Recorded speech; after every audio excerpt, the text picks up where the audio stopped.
മദ്യപാന രോഗിയാണ് ദൈവത്തിന്റെ കരുണ ഞാനൊരു മദ്യപാന രോഗിയാണ് ദൈവത്തിന്റെ കരുണയാലും എന്ന അത്ഭുത കൂട്ടായ്മയുടെ സഹായത്തിൽ ഇന്ന ദിവസം മദ്യപിച്ചിട്ടില്ല. എന്റെ പേര് ഷിബു. ഇന്നത്തെ മീറ്റിംഗിലേക്ക് കടന്നു വന്നിട്ടുള്ള നിങ്ങൾക്ക് ഓരോരുത്തർക്കും എന്റെ ഹൃദയത്തിന്റെ ഭാഷയിൽ നന്ദി പറയണം.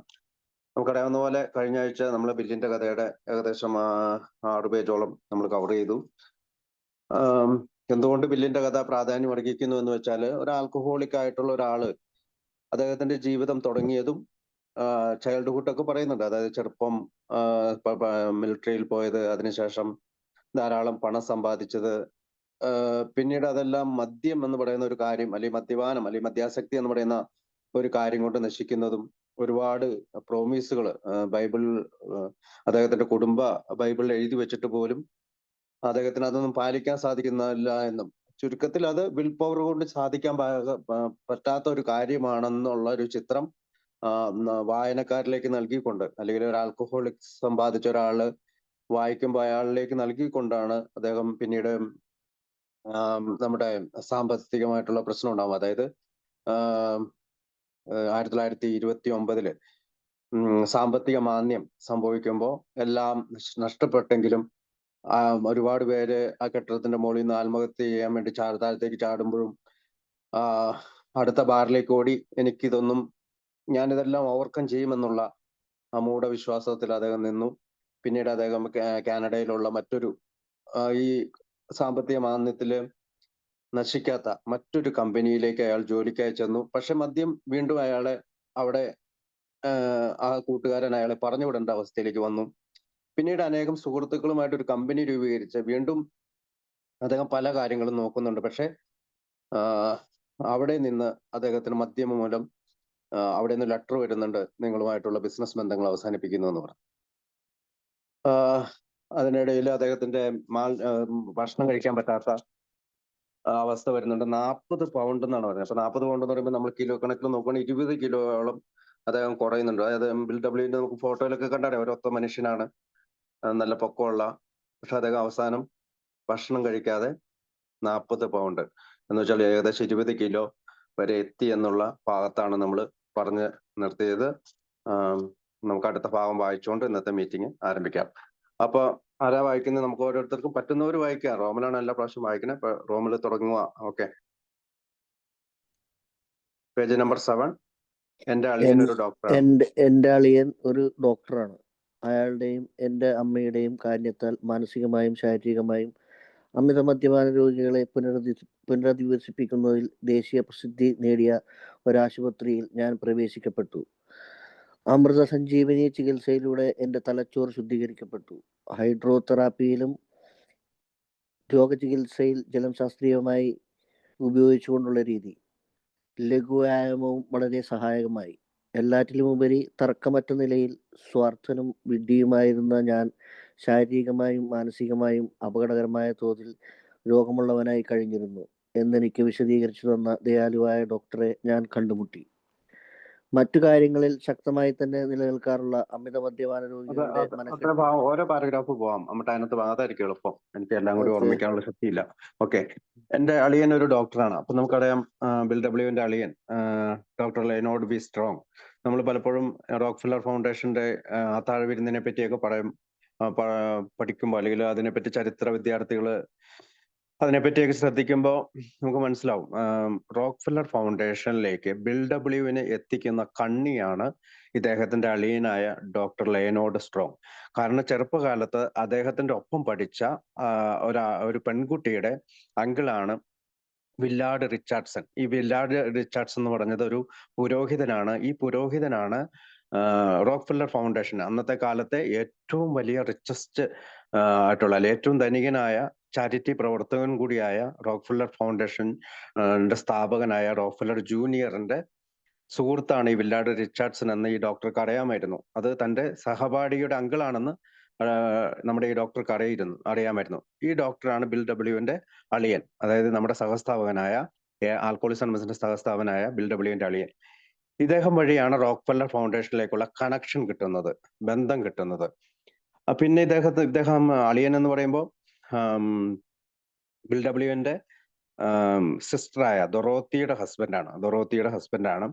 നമുക്കറിയാം BW അച്ഛനും ഒരു ഡോക്ടറാണ്, ഡോക്ടർ ചാൾസ് സ്ട്രോബൽ എന്നാണ് അദ്ദേഹത്തിന്റെ അച്ഛന്റെ പേര്. അപ്പോ ഇദ്ദേഹമാണ് പലപ്പോഴും നമ്മുടെ BW സഹായിക്കാൻ വരാറുണ്ടായിരുന്നത്. മദ്യം കഴിച്ച് അമിതമായി കഴിയുമ്പോൾ അദ്ദേഹത്തിന് ആരും കേൾക്കാതാവുമ്പോൾ അദ്ദേഹം ഏറ്റവും കൂടുതൽ പ്രാവശ്യം സന്ദർശിച്ചിരുന്ന ഒരാളാണ് ഡോക്ടർ ലെനോർഡ്, അല്ലെങ്കിൽ അളിയന്റെ അടുത്ത് പോയി എല്ലാ കാര്യങ്ങളും പറയും. അപ്പൊ അളിയൻ മിണ്ടാതിരുന്ന് കേട്ടോളും.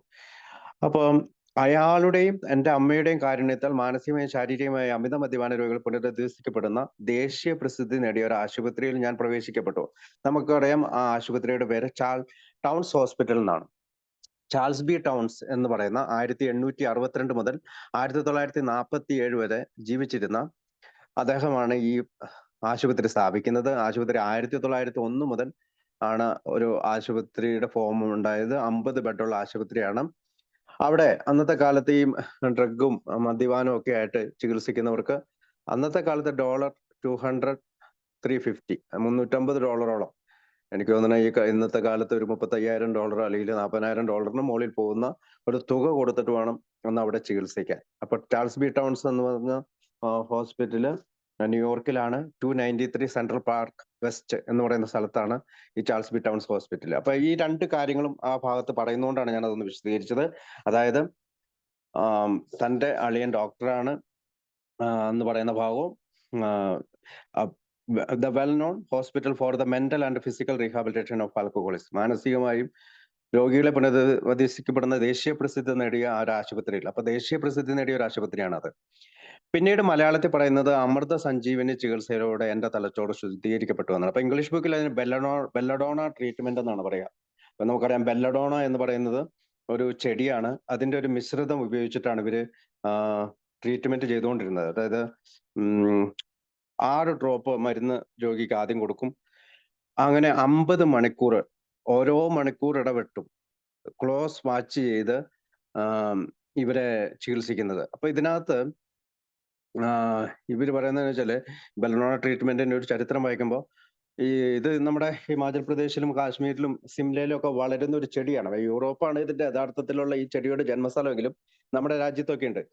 അപ്പൊ ഈ സാധനം ഓപ്പിയം പോലുള്ള ഡ്രഗുകൾക്ക് അഡിക്റ്റ് ആയവർക്ക് കൊടുത്തുകൊണ്ടിരുന്നതാണ്.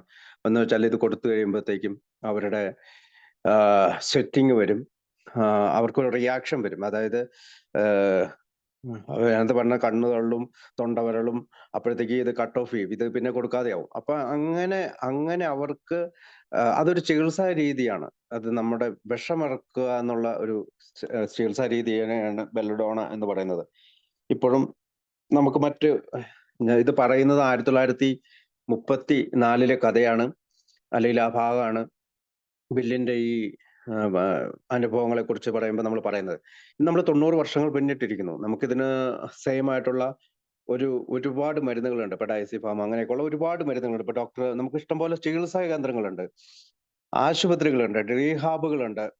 നമുക്ക് അന്നത്തെ കാലത്തെ ഒരു അവസ്ഥയല്ല ഇന്ന്. പക്ഷെ അന്ന് ഈ ചാൾസ് ബി ടൗൺസ് പറയുന്നത് ഞാനാണ് ഈ മരുന്ന് കണ്ടുപിടിച്ചത്. ഡോക്ടർ അലക്സാണ്ടർ ലാംബർട്ട് എന്ന് പറയുന്ന ചാൾസ് ബി ടൗൺസിലെ തന്നെ, അല്ലെങ്കിൽ ടൗൺസ് ഹോസ്പിറ്റലിലെ തന്നെ ഒരു ഡോക്ടറാണ് ഇത് കണ്ടുപിടിച്ചത്. 1909 ഈ മിശ്രിതം കണ്ടുപിടിക്കുന്നത്. അപ്പോ അത് ടൗൺസ് ഹോസ്പിറ്റൽ അവകാശപ്പെടുന്നത് അതിലൂടെ 100% ചികിത്സ കിട്ടുകയും സോബറാവുകയും ചെയ്യുമെന്നാണ് അവരുടെ അവകാശം. പക്ഷെ അതിനൊക്കെ ചരിത്രത്തില് തെളിവുകളില്ല. പക്ഷെ പിന്നെ അടുത്ത ഭാഗം പറയുന്നത് belladonna treatment my brain clear, അതായത് തലച്ചോറ് ശുദ്ധീകരിക്കാനായിട്ട്. Hydrotherapy and mild exercise helped much. അപ്പൊ ഹൈഡ്രോതെറാപ്പി എന്ന് പറയുന്നത് ഈ തണുത്ത വെള്ളം ഒഴിക്കും, പിന്നെ ചൂടുവെള്ളം ഒഴിക്കും. അങ്ങനെ ഫോഴ്സ്ഫുള്ളി, അത് വളരെ ഫോഴ്സോട് കൂടി തണുത്ത വെള്ളവും ചൂടുവെള്ളവും മാറി മാറി ഒഴിച്ചുകൊണ്ട് ചികിത്സിക്കുന്ന ഒരു ചികിത്സാ രീതിയാണ് ഈ പറയുന്ന ഹൈഡ്രോ എന്ന് പറയുന്ന ചികിത്സാ രീതി കൊണ്ട് ഹൈഡ്രോതെറാപ്പി എന്ന് വിളിച്ചിരിക്കുന്നത്. നമുക്കിപ്പോ സ്വിമ്മിംഗ് പൂളിലൊക്കെ പോയി കഴിഞ്ഞാൽ ഇത്തരം റൂമുകളുണ്ട്, നമുക്ക് അവിടെ പോയിരിക്കാം. പക്ഷെ അവിടെ കൂടുതലും ചൂടാണ് നമ്മുടെ സ്വെറ്റ് ചെയ്യിപ്പിക്കാൻ വേണ്ടി ചെയ്യുന്നത്. അപ്പോൾ നമ്മൾ വേറെ കൂടുതലായിട്ട് അതിനെപ്പറ്റി പറയുന്നില്ല. ഞാൻ പറഞ്ഞ ആ ഒരു പാരഗ്രാഫില് ഈ 2 ചികിത്സാ രീതിയെ കുറിച്ച് പറയുന്നു, hydrotherapy belladonna treatment and exercise. Mild exercise എന്ന് പ്രത്യേകം പറഞ്ഞിട്ടുണ്ട്. ചെറിയ രീതിയിലുള്ള എക്സസൈസുകൾ കൂടി അദ്ദേഹത്തിന് അവിടെ ചികിത്സിക്കുകയാണ്. പിന്നെ ഒരു ദയാലുവായ ഡോക്ടറെ കണ്ടുമുട്ടി എന്ന് പറയുന്നുണ്ട്. അത് നമുക്കറിയാം, സിൽക്ക്വർത്ത് ആണ്. ഐ ഹാഡ് ബീൻ സീരിയസ്ലി ഇല്ലി ബോഡിലി ആൻഡ് മെന്റലി എന്ന് പറയുന്നുണ്ട്. അതായത് ശാരീരികവും മാനസികവുമായിട്ട് അപകടകരമായ തോതിലായിരുന്നു താൻ. അവിടെയാണ് ഒരു ദയാലുവായ ഡോക്ടറെ കണ്ടുമുട്ടി. അപ്പൊ അടുത്ത പാരഗ്രാഫ് വായിക്കാം.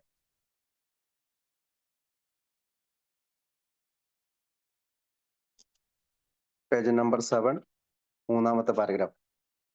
മറ്റു കാര്യങ്ങൾ. റോമൽ വായിച്ചോ? ആരും ഇല്ലെന്ന് തോന്നുന്നു. റോമൽ, നമുക്ക് അങ്ങനെ ഒരുപാട് സമയം കളയാനില്ല. മറ്റു കാര്യങ്ങളിൽ ശക്തമായി തന്നെ നിലനിൽക്കാറുള്ള അമിത മദ്യപാന രോഗികളുടെ മനക്കെട്ടി മദ്യത്തോട് ഏറ്റുമുട്ടേണ്ടി വരുമ്പോൾ അത്ഭുതകരമായ തോതിൽ ദുർബലമാക്കപ്പെടുന്നു എന്നറിഞ്ഞപ്പോൾ അതെനിക്കൊട്ടേറെ ആശ്വാസപ്രദമായി തോന്നി. കുടി നിർത്തുവാൻ വേണ്ടിയുള്ള നിരാശാജനകമായ ആഗ്രഹത്തിന്റെ മുമ്പിൽ എൻ്റെ അവിശ്വസനീയമായ പെരുമാറ്റം വിശദമാക്കപ്പെട്ടു. അപ്പോഴേക്കും സ്വയം മനസ്സിലാക്കിക്കൊണ്ട് ഉയർന്ന പ്രതീക്ഷയോടെ ഞാൻ പെരുമാറാൻ തുടങ്ങി. 3-4 മാസത്തേക്ക് ഈ നില നന്നായി തുടർന്നു. ഞാൻ കൃത്യമായി പട്ടണത്തിലേക്ക് പോവുകയും കുറച്ച് പണമുണ്ടാക്കുകയും ചെയ്തു. തീർച്ചയായും ഉത്തരം ഇതുതന്നെയായിരുന്നു, സ്വയം അറിയൽ. ഓക്കെ, അപ്പൊ അവിടെ പറഞ്ഞ വെച്ചാല് മറ്റു പല കാര്യങ്ങളിൽ ഒരു വിൽ പവർ ഉള്ള മദ്യാസക്തൻ അല്ലെങ്കിൽ മനക്കട്ടിയുള്ള മദ്യാസക്തൻ മദ്യത്തിന്റെ മുന്നിൽ വരുമ്പോ അത്ഭുതകരമായിട്ട് ദുർബലമാക്കപ്പെടുന്നു. കൂടി നിർത്താൻ വേണ്ടിയുള്ള നിരാശാജനകമായ ആഗ്രഹത്തിന് വേണ്ടി അവിശ്വസനീയമായ പെരുമാറ്റം വിശദമാക്കപ്പെട്ടു. അപ്പോ അദ്ദേഹത്തിന് alcoholic the will is amazingly weekend. അപ്പം ഇതിനകത്ത് പറയുന്നത് എന്ന് വെച്ചാല് നമ്മുടെ വിൽ പവർ വളരെയധികം ബലഹീനത. അപ്പൊ ഇംഗ്ലീഷ് പുസ്തകത്തിന്റെ ഭാഗം പറയുമ്പോൾ അമേസിംഗ്ലി വീക്കൻഡ് എന്ന് പറഞ്ഞാൽ അത്ഭുതകരമായിട്ട് ബലഹീനതമായി will power when it comes to combating ലിക്വറുമായിട്ട് ഏറ്റുമുട്ടുമ്പോൾ though it often remain strong in other respects. My incredible behavior in the face of a desperate desire to stop was explained. Understanding myself now, I fared forth in high hope. For 3 or 4 months, the goose hung high. I went to town regularly and even made a little money. Surely this was the answer, self-knowledge. അപ്പൊ ഇദ്ദേഹത്തിന് മനസ്സിലാകുന്നുണ്ട് കൂടി വലിയ പ്രശ്നങ്ങളാണ് പ്രശ്നമായിട്ട്. അപ്പൊ ഈ goose hang high എന്ന് പറഞ്ഞാല് ഈ അന്നത്തെ കാലത്ത് അമേരിക്കയിലോ അല്ലെങ്കിൽ അങ്ങനെയുള്ള രാജ്യങ്ങളില് ഈ ഗൂസ് താഴ്ന്നു പറക്കുമ്പോൾ അവിടെ പൈശാചിക ശക്തി ഉണ്ടെന്നും ഉയർന്നു പറക്കുമ്പോൾ പൈശാചിക ശക്തി ഇല്ലാതെയാവുന്നു എന്നൊക്കെ ഉള്ള ഒരു അവിശ്വാസം, അന്ധവിശ്വാസം നിലനിന്നിരുന്നു. അതിനെപ്പറ്റിയാണ് അവിടെ ഗൂസ്, ഈ വാക്ക് അവിടെ ഇല്ല, നമ്മുടെ മലയാളം ബുക്കിലില്ല. അപ്പൊ അത് ഞാനൊന്ന് പറഞ്ഞു എന്ന് മാത്രം. അപ്പം ഗൂസ് ഹാങ് ഹൈ എന്നാണ് ഇതിനകത്തോടെ. അപ്പൊ I fared forth in high hope for 3 or 4 months. The goose home. എന്ന് വെച്ചാൽ 3-4 മാസത്തേക്ക് അദ്ദേഹം കുടി നിർത്തി.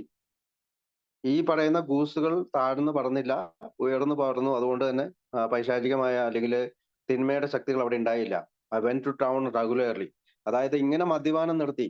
ഇപ്പൊ നമ്മൾ പറയുന്നത് ബിൽ ഡബ്ല്യുവിന്റെ ആദ്യകാലത്തെ ചികിത്സയാണ്. ആദ്യത്തെ ചികിത്സ 1933 ആദ്യത്തെ ചികിത്സ. ടൗൺസ് ഹോസ്പിറ്റലിൽ ആദ്യത്തെ ചികിത്സയ്ക്ക് ശേഷം 3-4 മാസത്തേക്ക് അദ്ദേഹം മദ്യപാനത്തിൽ നിന്ന് മാറി നിന്നു. അദ്ദേഹം കൃത്യമായിട്ട് പട്ടണത്തിൽ പോയി പണം സമ്പാദിച്ചു. അങ്ങനെ അദ്ദേഹം സെൽഫ് നോളജ്, ഒരു സ്വയം അറിയല് ഉണ്ടാക്കിയെടുത്തു. സെൽഫ് നോളജ് നമുക്കറിയാം, നമുക്ക് ഇതിനെ പറ്റിയുള്ള കൂടുതൽ മനസ്സിലാക്കലുകൾ ഉണ്ടാക്കിയെടുത്തു. അടുത്ത പാരഗ്രാഫ്.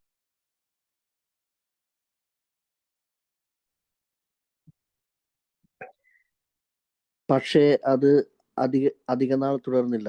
കാരണം ഒരിക്കൽ കൂടി ഞാൻ കുടിച്ച ആ ഭയാനക ദിവസം വന്നെത്തി. അധപ്പതനവുമായ ധാർമ്മികതയുടെയും ആരോഗ്യത്തിന്റെയും ഗ്രാഫ് രേഖ കുത്തനെ താഴോട്ട് നിപതിച്ചു. കുറച്ചു നാളുകൾക്ക് ശേഷം ഞാൻ ആശുപത്രിയിലേക്ക് ചെന്നു. ഇതവസാനമാണ്, തിരശീല വീഴലാണ് എന്ന് ഞാൻ കരുതി. ക്ഷീണിതനും നിരാശഭരിതനുമായിരുന്ന എൻ്റെ ഭാര്യ മസ്തിഷ്കം കൊണ്ടുണ്ടാക്കുന്ന വിഭ്രാന്തിക്കിടയിൽ എനിക്ക് ഹൃദ്രോഗം വരാൻ സാധ്യതയുണ്ടെന്നും അതുമല്ലെങ്കിൽ 1 വർഷത്തിനകം മസ്തിഷ്കത്തിന് പഴുപ്പ് ബാധിച്ചവനായി ഞാൻ മാറാനിടയുണ്ടെന്നുമുള്ള വിവരം അറിയിച്ചു. അവൾക്ക് ഉടനെ എന്നെ ചികിത്സകന്റെ പക്കലോ ചികിത്സാലയത്തിലോ എത്തിക്കേണ്ടി വരും എന്ന നിലയിലായി. അപ്പം ഏകദേശം 4-5 മാസം കൂടി നിർത്തി കഴിഞ്ഞു. സെൽഫ് നോളജ് കൊണ്ടാണ്, സ്വയം അറിഞ്ഞുകൊണ്ടാണ്. അതായത് എനിക്ക് ആദ്യത്തെ കുടിയിൽ നിന്ന് മാറി നിൽക്കണം എന്നൊക്കെ ഉള്ള അല്ലെങ്കിൽ അതൊക്കെ പുള്ളിക്ക് ചെറുതായിട്ട് വരുന്നുണ്ട്. അപ്പൊ അതിന്റെ പേരിലും ഇദ്ദേഹത്തിന്റെ മൊത്തത്തിലുള്ള ശാരീരികവും മാനസികവുമായ ഇതിന്റെ പേരിലും അദ്ദേഹം 5 മാസത്തോളം മദ്യപാനം നിർത്തണം ആദ്യത്തെ ചികിത്സയ്ക്ക് ശേഷം. But it was not for the frightful day came when I drank once more. പിന്നെയും അദ്ദേഹം കുടിച്ചു. അധികം നാൾ തുടർന്നില്ല. അപ്പം ഈ കുടിക്കുമ്പോൾ എന്താ സംഭവിക്കുന്നത്? നമുക്കറിയാം, മദ്യാസക്തർക്ക് എല്ലാവർക്കും ഒരു മെന്റൽ ഒബ്സഷൻ ഉണ്ട് അല്ലെ. ഇപ്പൊ എന്ത് പ്രശ്നം ഉണ്ടായാലും ആദ്യം ചിന്തിക്കുക നമ്മൾ കുടിക്കുക എന്നുള്ളത്. അപ്പൊ നമുക്ക് ഒരു കൊച്ചിന്റെ ബർത്ത്ഡേ വന്നാൽ, ഒരു കല്യാണത്തിന്റെ പരിപാടിക്ക് പോയാൽ, വീട്ടിൽ എന്തെങ്കിലും ഒരു ആവശ്യം വന്നാൽ, ഇനിയിപ്പോ അറ്റ്ലീസ്റ്റ് വീട് ഒന്ന് മൊത്തത്തിൽ ക്ലീൻ ചെയ്യുമ്പോൾ പോലും ആദ്യം നമുക്ക് ഈ മെന്റൽ ഒബ്സഷൻ വരാൻ സാധ്യതയുണ്ട്. അതുകൊണ്ടാണ് അതിന് മെന്റൽ ഒബ്സഷൻ എന്ന് ഡോക്ടർ സിൽക്ക്വർത്ത് നമുക്ക് 1939 അദ്ദേഹം എഴുതിയപ്പോ പറഞ്ഞത്. അതിനു മുമ്പ് അദ്ദേഹം ഒരുപാട് രോഗികളെ ചികിത്സിച്ചതിന് ശേഷമാണ് ആ കൺക്ലൂഷനിൽ എത്തിയത്. അതായത് അമിത മദ്യപാന രോഗിക്ക് എപ്പോഴും ഒരു മെന്റൽ ഒബ്സഷൻ ഉണ്ട്. അത് മെന്റൽ ഒബ്സഷൻ ഉണ്ട്, അദ്ദേഹത്തിന്റെ കയ്യിലിരിക്കുകയാണ് അത്. പക്ഷേ എപ്പോഴാണോ ഈ മെന്റൽ ഒബ്സഷൻ മൂലം കുടിക്കാൻ പോകുന്നത്, അപ്പൊ അദ്ദേഹം ക്രേവിങ്ങിലേക്ക് പോയി. അപ്പൊ അത് ക്രേവിങ് എന്ന് പറയുന്നത് അമിത മദ്യാസക്തന്റെ ശാരീരികമായ ഒരു അലർജിയാണ്. അതായത് വീണ്ടും കുടിക്കുക എന്നുള്ള, അതായത് ഫസ്റ്റ് ഡ്രിങ്ക് കഴിക്കുന്നു, അപ്പൊ ആ ഫസ്റ്റ് ഡ്രിങ്ക് രണ്ടാമത്തെ കുടിയിലേക്ക് പ്രേരിപ്പിക്കുന്നു, രണ്ടാമത്തെ കുടി മൂന്നാമത്തെ കുടിയിലേക്ക് പ്രേരിപ്പിക്കുന്നു, മൂന്നാമത്തെ കുടി നാലാമത്തെ കുടിയിലേക്ക് പ്രേരിപ്പിക്കുന്നു. ഇതിനെയാണ് ക്രേവിംഗ് എന്ന് പറയുന്നത്, അല്ലെങ്കിൽ ആർത്തി എന്നാണ് മലയാളത്തിൽ പറയാം. അപ്പൊ അധഃപതനോന്മുഖവും ധാർമ്മികതയുടെയും ആരോഗ്യത്തിന്റെയും ഗ്രാഫ് രേഖ കുത്തനെ താഴോട്ട് നിപതിച്ചു. Then the curve of my declining moral and bodily health fell off like a sky jump. നമുക്കറിയാം, താഴത്തേക്ക് ശാരീരികമായിട്ടും പതിക്കും, മാനസികമായിട്ടും പതിക്കും. After a time I return to the hospital. This was the finish. അപ്പൊ വീണ്ടും അദ്ദേഹം ഹോസ്പിറ്റലിൽ എത്തുകയാണ്. 1934 വീണ്ടും ഹോസ്പിറ്റലിൽ എത്തുകയാണ്. അവിടെയാണ് പുള്ളിക്കാരത്തി, അതായത് വൈഫിനെ പറ്റി പറയുന്നത്. അതായത് ക്ഷീണിതനും നിരാശഭരിതനുമായ എന്റെ ഭാര്യ മസ്തിഷ്കാഘാതം കൊണ്ടുണ്ടാകുന്ന വിഭ്രാന്തിക്കിടയിൽ എനിക്ക് ഹൃദ്രോഗം വരാൻ സാധ്യതയുണ്ടെന്നും അതുമല്ലെങ്കിൽ 1 വർഷത്തിനകം മസ്തിഷ്കത്തിൽ പുഴുപ്പ് ബാധിച്ചതായി ഞാൻ മാറാനിടയെന്ന് വിവരം ലഭിച്ചു. അവൾക്ക് ഉടനെ എന്നെ ചികിത്സകന്റെ പക്കലോ ചികിത്സാലയത്തിൽ എത്തിക്കേണ്ടി വരുമെന്ന നിലയില്. അപ്പം ഇവിടെ അദ്ദേഹത്തിന് ഡെലിറിയം ട്രെമൻസിനെ പറ്റി പറയുന്നുണ്ട്. അതായത് DTs, നമുക്ക് ഹാലൂസിനേഷൻ ഉണ്ടാവുക, വിഡ്രോവൽ ഉണ്ടാവുക, ആൽക്കഹോൾ കൊണ്ടുണ്ടാകുന്ന പ്രശ്നങ്ങൾ ഉണ്ടാവുക, വെറ്റ് ബ്രെയിൻ. അതായത് വെറ്റ് ബ്രെയിൻ എന്ന് പറഞ്ഞാൽ നമ്മൾ ആൽക്കഹോൾ കൊണ്ട് നശിച്ചു പോകുന്ന ഒരു ബ്രെയിൻ നമുക്ക് ഉണ്ടാകുക, നമ്മളെ ബ്രെയിൻ സെല്ലുകൾ നശിക്കുക, അതിനെയൊക്കെയാണ് വെറ്റ് ബ്രെയിൻ കൊണ്ട് അവിടെ ഉദ്ദേശിക്കുന്നത്. പിന്നെ അടുത്തത്, she would soon have to give me over to the undertaker of the asylum.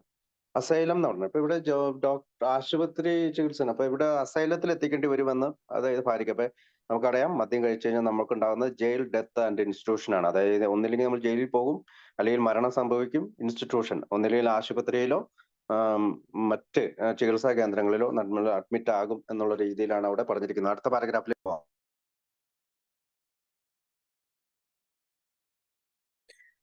അവരെന്നോട് പറയേണ്ട ആവശ്യമുണ്ടായിരുന്നില്ല. എനിക്കറിയാമായിരുന്നു. ആ ആശയം ഏതാണ്ട് സ്വാഗതം ചെയ്യുകയും ചെയ്തു.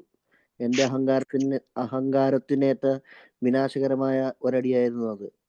തടസ്സങ്ങളെ തരണം ചെയ്യാനുള്ള എൻ്റെ കഴിവിനെക്കുറിച്ചും എന്നെക്കുറിച്ചും എൻ്റെ പ്രാഗൽഭ്യങ്ങളെക്കുറിച്ചും എല്ലാം വളരെ മതിപ്പുണ്ടായിരുന്ന ഞാൻ അവസാനം കെണിയിലകപ്പെട്ടു. നേരത്തെ സ്ഥിരം മദ്യപാനികളായിരുന്നവരുടെ ജാഥയിൽ പങ്കുചേർന്നുകൊണ്ട് ഇപ്പോഴെനിക്ക് അന്ധകാരത്തിലേക്ക് മുങ്ങിത്താഴേണ്ടതായിട്ടുണ്ട്. ഞാൻ എൻ്റെ പാപം ഭാര്യയെക്കുറിച്ച് ചിന്തിച്ചു. എന്തൊക്കെയായാലും വേണ്ടിടത്തെല്ലാം സന്തുഷ്ടി ഞങ്ങൾക്കുണ്ടായിരുന്നു. തിരുത്തപ്പെടുന്നതിനായി എന്തു ചെയ്യാനും ഞാൻ തയ്യാറാണ്. പക്ഷെ അതിനുള്ള സമയം ഇപ്പോൾ കഴിഞ്ഞുപോയി. Okay, thank you. അപ്പോ they did not need to tell me. അവരെന്നോട് പറയേണ്ട ആവശ്യം ഉണ്ടായിരുന്നില്ല. എനിക്കെല്ലാം അറിയാമായിരുന്നു. ബിൽ ഡബ്ല്യുവിന് എല്ലാം അറിയാമായിരുന്നു. അതായത് മൈ ലൈഫ് ഈസ് അൺമാനേജബിൾ എന്നുള്ളത് പുള്ളിക്ക് മനസ്സിലായി. അത് I knew and almost welcome the idea. It was a devastating blow to me. അതായത് അദ്ദേഹം ഈ ബൂസ് ഹാങ് ഹൈ എന്ന് പറയുന്ന ആ ഒരു അവസ്ഥയിൽ നിന്ന്, അതായത് ഉയർന്ന എല്ലാം മാറി, കാരണം 4-5 മാസം കൂടി നിർത്തി, എല്ലാം മാറിപ്പോയി എന്ന് വിചാരിച്ചിരുന്ന അയാളിലേക്ക് വീണ്ടും കൂടി വരികയാണ്. അപ്പൊ അദ്ദേഹത്തിന് മനസ്സിലായ മെന്റൽ ഒബ്സഷനും അലർജിയും ഒക്കെ മനസ്സിലാകുകയും അദ്ദേഹത്തിന് അവരെന്നോട് ആരും പറയേണ്ട ആവശ്യമില്ലേ, ആ ആശയം ഏതാണ്ട് സ്വാഗതം ചെയ്യുകയും ചെയ്തു. എന്റെ അഹങ്കാരത്തിനേറ്റ വിനാശകരമായ ഒരു അടിയായിരുന്നു. അതായത് കഴിഞ്ഞ 5 മാസം കഴിഞ്ഞ് വീണ്ടും കുടിച്ചത് പുള്ളിയുടെ അഹങ്കാരത്തിനേറ്റ അല്ലെങ്കിൽ ഈഗോയ്ക്ക് ഏറ്റ അടി. തടസ്സങ്ങളെ തരണം ചെയ്യാനുള്ള എന്റെ കഴിവിനെ കുറിച്ചും എന്നെ കുറിച്ചും എന്റെ പ്രാഗൽഭ്യത്തെ കുറിച്ചുള്ള വളരെ മതിപ്പുണ്ടായിരുന്ന ഞാൻ അവസാനം കെണിയിലാകപ്പെട്ടു. എല്ലാം എന്താ പുള്ളിക്ക് അറിയായിരുന്നു, എല്ലാ ഐഡിയ ഉണ്ടായിരുന്നു. എങ്ങനെയാണ് തടസ്സങ്ങളെ മാറ്റേണ്ടത്, എന്താണ്. I thought of my poor wife. There had been much happiness after all. What would I not give to make amends? But that was over now.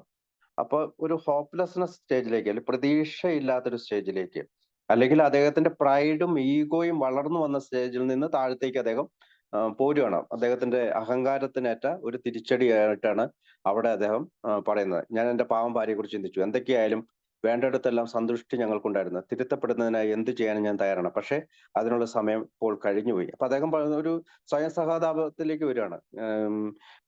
ഈ ഇത്രയും മുങ്ങിത്താണിപ്പോ. അടുത്ത വാക്കിലേക്ക് പോവാം.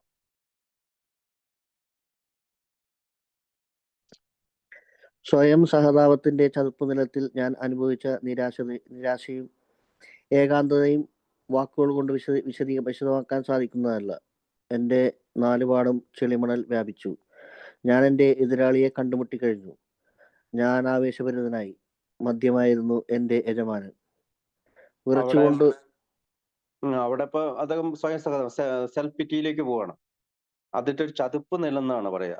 അപ്പോ no words can tell to the loneliness and despair I found in that bitter morass of self pity. Quicksand stretched around me in all direction. അതായത് 4 പാടുന്നും മണൽ കൊണ്ടുപോയി നമ്മളിലേക്ക് നിറയുന്ന പോലെ, എന്ന് വെച്ചാൽ മൂവ് ചെയ്യാൻ പറ്റുന്നില്ല. നമുക്ക് അവിടെ നിന്ന് അനങ്ങാൻ പറ്റാത്ത രീതിയിൽ ഈ മണൽ നമുക്ക് ചുറ്റും വ്യാപിച്ചു. ഞാൻ എന്റെ എതിരാളിയെ കണ്ടുമുട്ടി കഴിഞ്ഞു. ഞാൻ ആവേശഭരിതനായി. മദ്യമായിരുന്നു എന്റെ യജമാനൻ. അപ്പോ ആൽക്കഹോൾ വാസ് മൈ മാസ്റ്റർ. എന്ന് വെച്ചാൽ എന്ത് കാര്യത്തിനും എനിക്ക് ഈ മദ്യം വേണം. ഇതൊരു ട്രാപ്പാണ്. ഈ ട്രാപ്പ് എൻ്റെ ഉള്ളിൽ, അല്ലെങ്കിൽ ഈ കെണിയുടെ ഉള്ളിലാണ് ഓരോ അമിത മദ്യാസക്തനും ചെന്നുപെടുന്നത്. ഇതിനെ നമുക്ക് ഹോപ്പ്ലെസ്നെസ്, പ്രതീക്ഷാരഹിതമായ, അല്ലെങ്കിൽ രക്ഷപ്പെടാൻ സാധിക്കുമോ, ഇനി എനിക്ക് അവിടെ നിന്ന് എണീറ്റ് വരാൻ സാധിക്കുമോ എന്ന് അറിയാത്ത രീതിയിൽ 4 പാടുന്നു മണൽ പോലെ ഈ കാര്യം നമ്മളിലേക്ക് ചുറ്റിപ്പെട്ടുകൊണ്ട് നമ്മൾ അതിന്റെ ഉള്ളിൽ നിൽക്കുകയാണ്. ഇതിനെ നമുക്ക് കെണി എന്ന് വിളിക്കാം, ട്രാപ്പ്. അപ്പോ നമുക്കറിയാം, അന്നത്തെ കാലത്ത് ധാരാളം ട്രീറ്റ്മെന്റ് സെന്റർ ഇല്ല, ആശുപത്രികളില്ല. പക്ഷെ ഈ തരത്തിലുള്ള ഒരുപാട് അസൈലംസ് എന്ന് പറയുന്ന, അല്ലെങ്കിൽ ടൗൺസ് ഹോസ്പിറ്റൽ പോലെയുള്ള വളരെ റിച്ചസ്റ്റ് ആളുകൾ മാത്രം. കാരണം സാമ്പത്തിക മാന്ദ്യത്തിന് ശേഷം അവര് അഡ്മിറ്റ് ചെയ്തുകൊണ്ടിരുന്നത് വളരെയധികം പണക്കാരായിട്ടുള്ള, ധനികരായിട്ടുള്ള മ്യൂസിഷ്യൻസിന്, അങ്ങനെയുള്ള ആക്ടേഴ്സിനൊക്കെ ആയിരുന്നു ആ ഹോസ്പിറ്റൽ അഡ്മിറ്റ് ചെയ്തിരുന്നത്. അപ്പൊ ഒരുപാട് പണച്ചെലവുള്ള ഒരു ഇതായിരുന്നു. പക്ഷെ ഇന്ന് നമുക്ക് ട്രീറ്റ്മെന്റ് സെന്റേഴ്സ് ഉണ്ട്, ഇന്ന് നമുക്ക് AI ഉണ്ട്, ഇന്ന് നമുക്ക് ആശുപത്രികളുണ്ട്, ഇന്ന് നമുക്ക് കൗൺസിലേഴ്സ് ഉണ്ട്, ഇന്ന് നമുക്ക് ആൽക്കഹോളിക്സ് അനോണിമസിലെ മെമ്പേഴ്സ് പോലും ഉണ്ട് നമുക്കൊരു പ്രശ്നം ഉണ്ടെങ്കിൽ ചെന്ന് പറയാനായിട്ട്.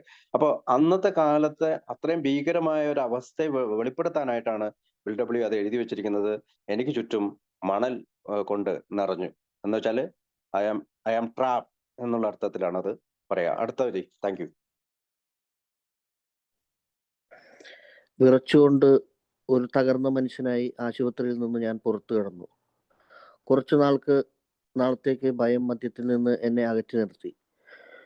കുടുക്കിലകപ്പെടുത്താൻ അവസരം പാർത്തിരിക്കുന്ന ആദ്യത്തെ കുടിയുടെ ഭ്രാന്ത് ഉടനെ എത്തി. 1934 യുദ്ധവിരാമ ദിനത്തിനാൾ ഞാൻ വീണ്ടും അബോധാവസ്ഥയിലായി.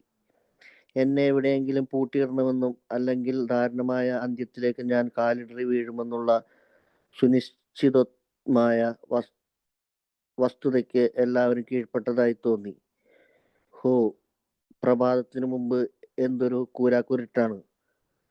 യഥാർത്ഥത്തിൽ എൻ്റെ വിഷയാലംബടത്വത്തിൻ്റെ അവസാനത്തിൻ്റെ ആരംഭമായിരുന്നു അത്. ഞാൻ വൈകാതെ വിളിക്കാൻ ഇഷ്ടപ്പെടുന്ന അവസ്ഥയിലേക്ക് എത്തിപ്പെടാൻ പോവുകയായിരുന്നു. Thank you. വിറച്ചുകൊണ്ട് ഒരു തകർന്ന മനുഷ്യനായി ആശുപത്രിയിൽ നിന്ന് ഞാൻ പുറത്തു കടന്നു. കുറച്ചു നാളത്തേക്ക് ഭയം മതിലത്തിൽ നിന്ന് എന്നെ അകറ്റി നിർത്തി. Fear sobered me for a bit. ഒരു ഇൻസിഡന്റ് ഉണ്ടാവുമ്പോൾ, ഭാര്യ എനിക്കെതിരെ കേസ് കൊടുക്കുമ്പോഴോ, ഭാര്യ എന്നെ ആശുപത്രിയിൽ അഡ്മിറ്റ് ആക്കുമ്പോഴോ, അല്ലെങ്കിൽ എൻ്റെ ഡ്രൈവേഴ്സ് ലൈസൻസ് നഷ്ടപ്പെടുമ്പോഴോ, എനിക്ക് മദ്യം കൊണ്ട് എന്തെങ്കിലും ഒരു പ്രശ്നം ഉണ്ടാകുമ്പോഴോ ഞാൻ മദ്യം നിർത്താൻ തയ്യാറാകുന്നുണ്ട്. അതിന് fear sobered me for a bit. ഭയം എന്നെ കുറച്ചു കാലത്തേക്ക് മദ്യത്തിൽ നിന്ന് മാറി. ഇപ്പൊ നമ്മൾ ആശുപത്രിയിൽ അഡ്മിറ്റ് ആയിട്ട് തിരിച്ചു വന്നേക്കുവാണെങ്കിൽ കുറച്ചു കാലം നമ്മൾ കുടിക്കില്ല. നമുക്ക് ഭയമുണ്ട്. നമ്മൾ കുടിച്ചു പോകുമോ എന്നുള്ള ഭയം നമുക്കുണ്ട്. അപ്പോ നമ്മളുടെ വിൽ പവർ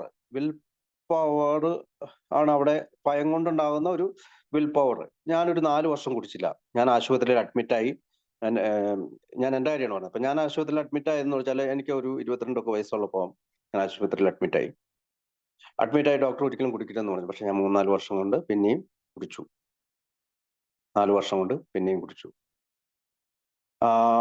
എന്തുകൊണ്ടാണ് 4 വർഷം കുടി നിർത്തി? എനിക്ക് ഭയം ഉണ്ടായിരുന്നു. ഡോക്ടർ എന്നെ പേടിപ്പിച്ചിട്ടുണ്ട്. നീ കുടിക്കരുത്, കുടിച്ചു കഴിഞ്ഞാൽ പ്രശ്നമുണ്ട്. ഞാൻ പലപ്പോഴും ഇവിടെ ഷെയർ ചെയ്യാറുള്ളൂ. മറ്റേ ആവർത്തന വിരസത ഉള്ളതുകൊണ്ടാണ് ഞാൻ അതിന്റെ ഡീറ്റെയിൽസിലേക്ക് പോകാത്തത്. അപ്പം ഭയം കുറച്ചു കാലത്തേക്ക് നമ്മളെ എല്ലാം കുടിയിൽ നിന്ന് മാറ്റി നിർത്തും. അത് നമുക്ക് അവിടെ വായിക്കാം. Fear sobered me for a bit. Then came the insanity of that first drink, and on Armistice Day 1934. അതായത് നവംബർ 11, 1934 ആദ്യത്തെ കുടി വീണ്ടും അയാൾ കുടിച്ചു. BW കുടിക്കുകയാണ്. ആദ്യത്തെ കുടി ഉടനെ എത്തി. അതായത് യുദ്ധവിരാമത്തിന്റെ നാള് എന്ന് പറയുന്നത്, ഈ ആംസ്റ്റിക് ഡേ എന്ന് പറയുന്നത് 11/11/1934 അദ്ദേഹം വീണ്ടും കുടിക്കുന്നത്. I was of again. ആദ്യത്തെ കുടിയുടെ ഭ്രാന്ത് ഉടനെ എത്തി. ആദ്യത്തെ കുടി നമ്മൾ ശ്രദ്ധിക്കേണ്ട. First drink does the damage എന്ന് നമ്മൾ എപ്പോഴും പറയണം. ആദ്യത്തെ കുടിയിൽ നിന്ന് മാറി നിൽക്കണമെന്ന് എപ്പോഴും പറയാറുണ്ട്.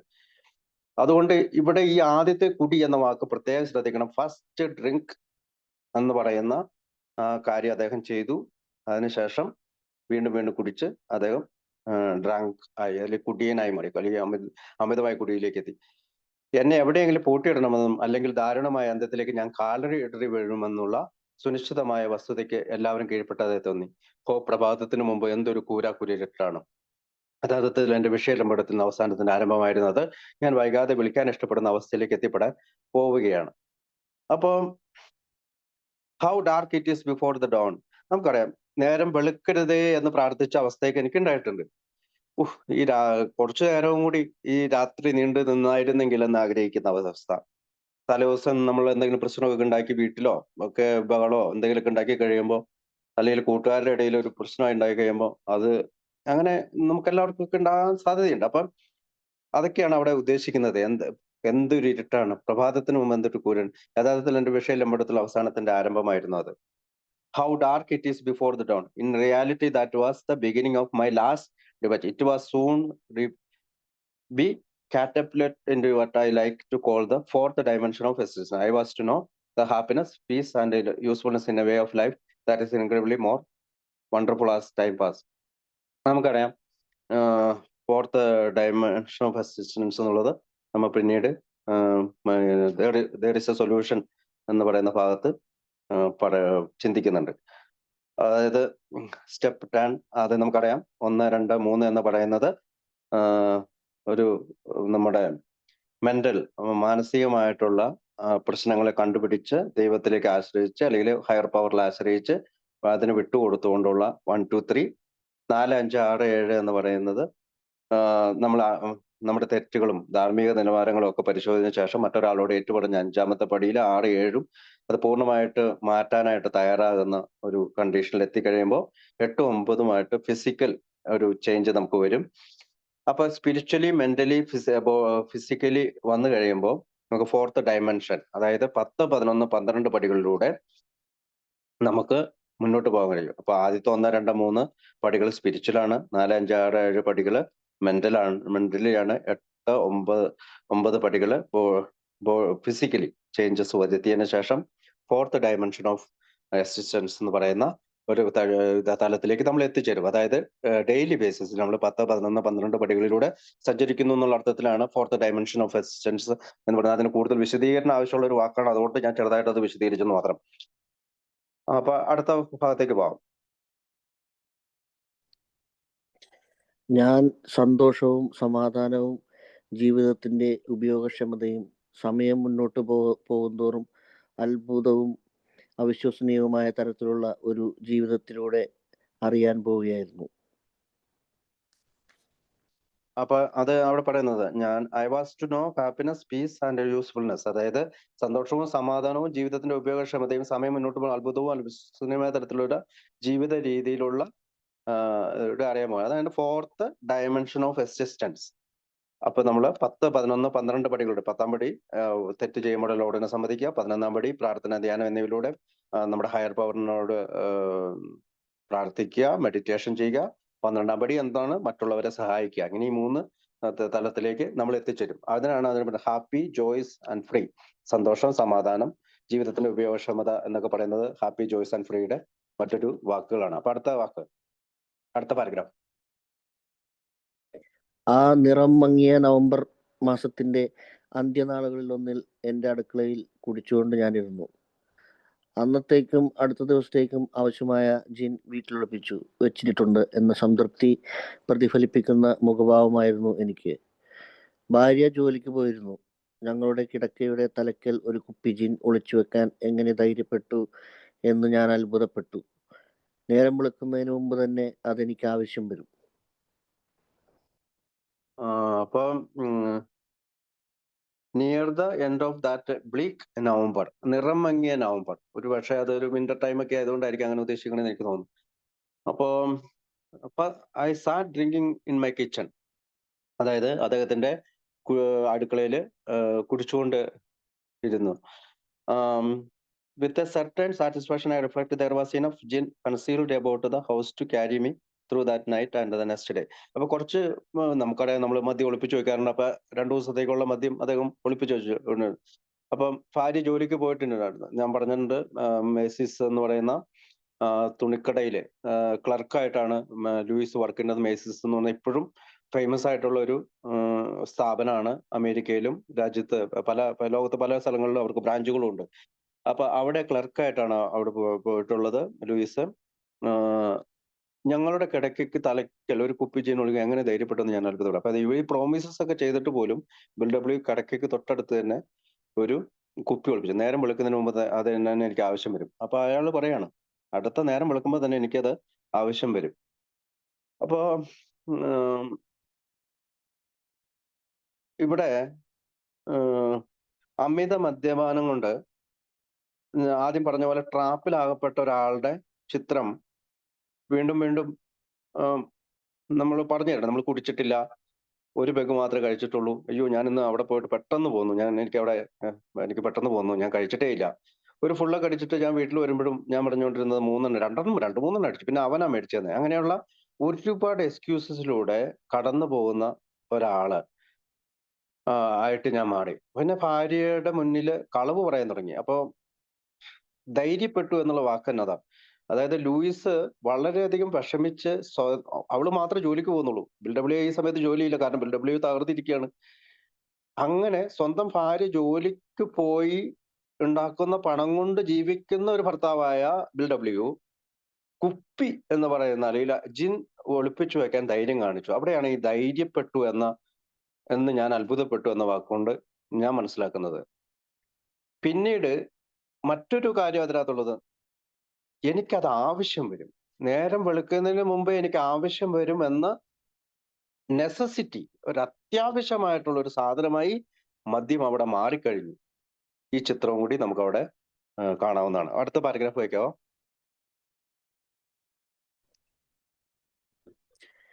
എന്റെ സ്വപ്നം കാണലിനെ തടസ്സപ്പെടുത്തിക്കൊണ്ട് ടെലിഫോൺ ശബ്ദിച്ചു. ആ പഴയ സഹപാഠി താൻ വീട്ടിലോട്ട് വരട്ടെ എന്ന് സന്തുഷ്ടമായ ശബ്ദത്തിൽ ചോദിച്ചു. അയാൾ മദ്യവിമുക്തനായിരുന്നു. ന്യൂയോർക്കിൽ മദ്യപിക്കാതെ അയാൾ എത്തുന്നത് വർഷങ്ങളായി എനിക്കറിയില്ലായിരുന്നു. ഞാൻ അത്ഭുതപ്പെട്ടു പോയി. മദ്യപിച്ച് മതോന്മത്തനായതിന്റെ പേരിൽ അയാൾ ജയിൽ ശിക്ഷയ്ക്ക് വിധേയനായി എന്ന കിംവദന്തി ഉണ്ടായിരുന്നു. അയാൾ എങ്ങനെ രക്ഷപ്പെട്ടുവെന്ന് ഞാൻ അത്ഭുതപ്പെട്ടു. അയാൾക്ക് ഡിന്നർ കൊടുക്കുകയും അയാളോടൊത്ത് പരസ്യമായി കുടിക്കുകയും ചെയ്യാമെന്ന് ഞാൻ കരുതി. അയാളുടെ ക്ഷേമത്തെക്കുറിച്ച് തികച്ചും ഉദാസീനനായിരുന്ന ഞാൻ പോയ കാലങ്ങളിലെ ഹരം വീണ്ടെടുക്കാനാണ് കൊതിച്ചത്.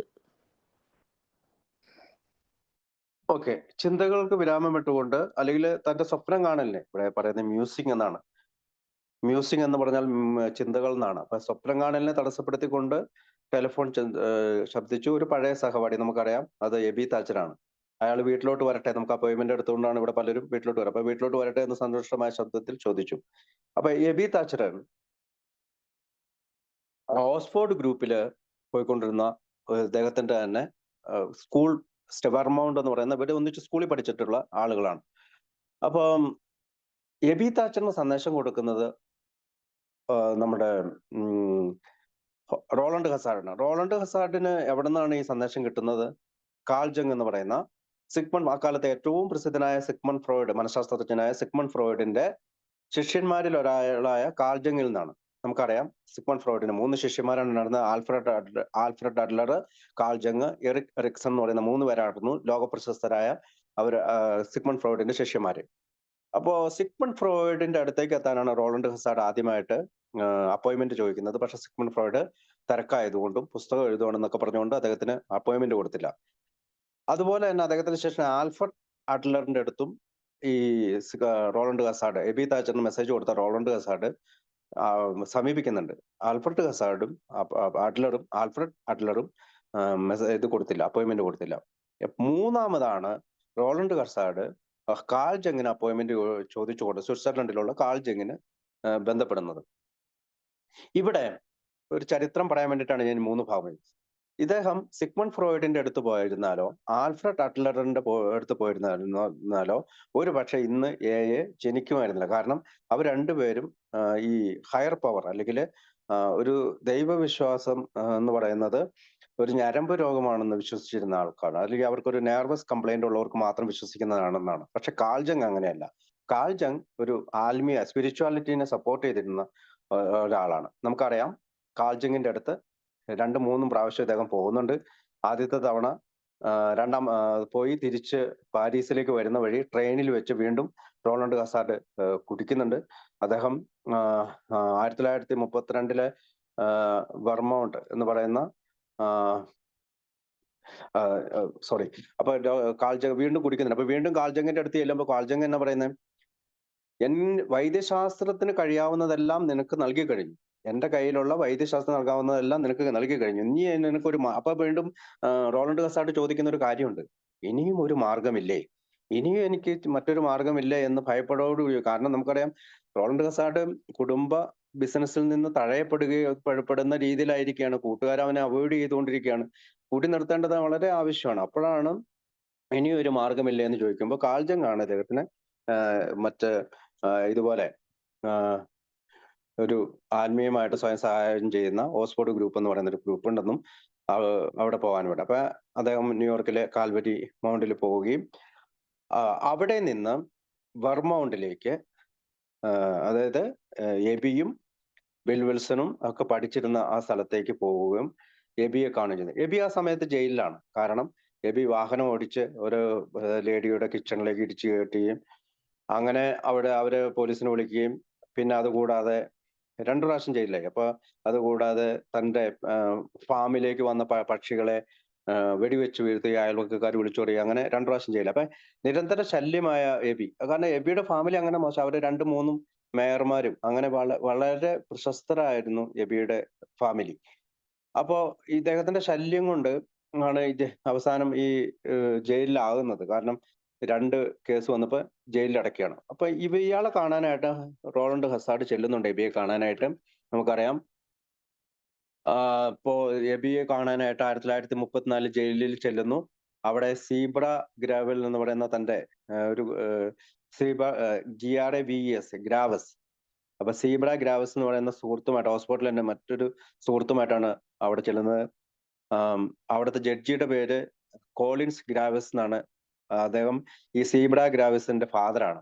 അതായത് റോളണ്ട് ഹസാർഡിന്റെ സുഹൃത്തായ സീബ്ര ഗ്രാവസിന്റെ ഫാദറാണ് കോളിൻസ് ഗ്രാവസ് എന്ന് പറയുന്ന ജഡ്ജി. അപ്പൊ സീബ്ര ഗ്രാവസ് കുടിയനായിരുന്നു. അദ്ദേഹം കുറെ കാലം ഓക്സ്ഫോർഡ് ഗ്രൂപ്പിൽ പോയി കുടിക്കാതിരിക്കുന്നതെന്ന് ഈ ജഡ്ജിക്ക് അറിയാം. ഈ ഇത് വെച്ചിട്ടാണ് എബിയെ ഇവരുടെ കൂട്ടത്തിൽ വിടുന്നത്. ഇവര് രണ്ട് ഭാഗം പറയുന്നുണ്ട്. റോളണ്ട് ഹസാർഡ് അഭ്യർത്ഥിച്ചു എബിയെ ഞങ്ങളുടെ ഒപ്പം വിടണമെന്ന് പറഞ്ഞ് ഓക്സ്ഫോർഡ് ഗ്രൂപ്പിൽ കൊണ്ടതായിട്ടും, അതല്ല തന്റെ മകനായ സീബ്ര ഗ്രാവിസ് മദ്യപാനം നിർത്തിയതറിഞ്ഞ് കോളിൻസ് ഗ്രാവിസ് എന്ന് പറയുന്ന ജഡ്ജി റോളണ്ട് ഹസാർഡിനോടും കൂട്ടുകാരോടും ഇവനെ കൊണ്ടുപോയി രക്ഷിക്കൂ എന്ന് പറയുന്നതുമായിട്ട് രണ്ട് വേർഷൻ ചരിത്രത്തിൽ പറയുന്നുണ്ട്. എന്തായാലും അവർ ഓക്സ്ഫോർഡ് ഗ്രൂപ്പിലെത്തി. അങ്ങനെ എബിയും റോളണ്ട് ഹസാർഡ് എബിക്ക് സന്ദേശം കൊടുത്തു. 1934 നവംബറിൽ 2 മാസം മദ്യത്തിൽ നിന്ന് മാറി നിന്ന എബി 2 മാസത്തിൽ നിന്ന്, പ്രത്യേകിച്ച് 2 മാസത്തിൽ നിന്ന് മദ്യത്തിൽ നിന്ന് മാറി നിന്ന എബി ബിൽ വിൽസനെ കാണാനായിട്ട് 182 ക്ലിന്റൺ ഹൗസ് ബ്രൂക്ലിൻ ഹൈറ്റ്സിലേക്ക് വരികയാണ്. ഈ 2 മാസം കൊണ്ട് അദ്ദേഹം ഓക്സ്ഫോർഡ് ഗ്രൂപ്പിൽ പോവുകയും അവിടുത്തെ അന്നത്തെ കാലത്തെ 6 പടികൾ നമുക്കറിയാം. സ്പിരിച്വലി ഫിറ്റ് ആയിട്ട് പിന്നെ absolute purity, absolute love, absolute honesty, absolute unselfishness എന്നൊക്കെ പറയുന്ന ഓക്സ്ഫോർഡ് ഗ്രൂപ്പിന്റെ ഒരുപാട് കാര്യങ്ങളുണ്ട്. അതായത് നമ്മൾ ഇപ്പൊ പറയുന്ന പോലെ ഷെയറിംഗ് ഉണ്ട്, സറണ്ടറിങ് ഉണ്ട്, മറ്റുള്ളവരോട് അമിത മദ്യാസക്തി മൂലം പ്രശ്നങ്ങൾ ഉണ്ടാക്കിയവരോട് നീരസം വെച്ച് പുലർത്തുന്നവരോട് ക്ഷമ ചോദിക്കുന്നുണ്ട്, തന്റെ തെറ്റുകൾ സമ്മതിക്കുന്നുണ്ട്, മറ്റുള്ളവരെ സഹായിക്കുന്നുണ്ട്. ഹെൽപ്പ് അതേഴ്സ് എന്ന് പറയുന്ന ഒരു റിലീജിയസ് പ്രോഗ്രാമാണ്. പക്ഷെ അതിനകത്ത് ഈ പാസിറ്റോളിൽ പറയുന്നത് അവിടെ ജാതി മതത്തിന്റെ സിമ്പിൾസോ വസ്ത്രങ്ങളോ ഒന്നും അണിഞ്ഞിരുന്നില്ല എന്നൊക്കെ പറയുന്നുണ്ട്. ഏതായാലും ഇതാണ് ആ ഒരു ഈ പഴയ സഹപാഠിയെ കുറിച്ചുള്ള ചെറിയൊരു ചരിത്രം. ഇത് പലപ്പോഴും നമ്മൾ കേട്ടിട്ടുള്ളതാണ്, അതുകൊണ്ടാണ് ഞാൻ ഓടിച്ചു പറഞ്ഞത്. അപ്പൊ ആ സഹപാഠി തന്നെ വീട്ടിലോട്ട് വരട്ടെ, സന്തുഷ്ടമായ ശബ്ദത്തിൽ. അയാൾ മദ്യവിമുക്തനായിരുന്നു. ന്യൂയോർക്കിൽ മദ്യപിക്കാതെ അയാൾ എത്തുമെന്ന് വർഷങ്ങളായി എനിക്കറിയില്ലായിരുന്നു. അപ്പൊ അത് ബിൽ ഡബ്ല്യു അത്ഭുതപ്പെടാണ്. ഞാൻ അത്ഭുതപ്പെട്ടു പോയി. അപ്പം ഈ ഹി വാസ് സോബർ, അദ്ദേഹം മദ്യമുക്തനായിരുന്നു, അങ്ങനെയാണ് ഇംഗ്ലീഷ്. He was sober. അത് അദ്ദേഹത്തിന് അത്ഭുതപ്പെടുത്തിക്കൊണ്ടാണ്. കാരണം വെച്ചാൽ ഇങ്ങനെ ഒരുപാട് കഥകൾ ബിൽ ഡബ്ല്യു, കാരണം നമ്മൾ സഹപാഠികൾ ജയിലിലൊക്കെ ആകുമ്പോൾ നമ്മൾ അറിയുമല്ലോ. അതുപോലെ തന്നെ ബിൽ ഡബ്ല്യു ഈ കഥകളൊക്കെ കേട്ടിട്ടുണ്ടായിരുന്നു.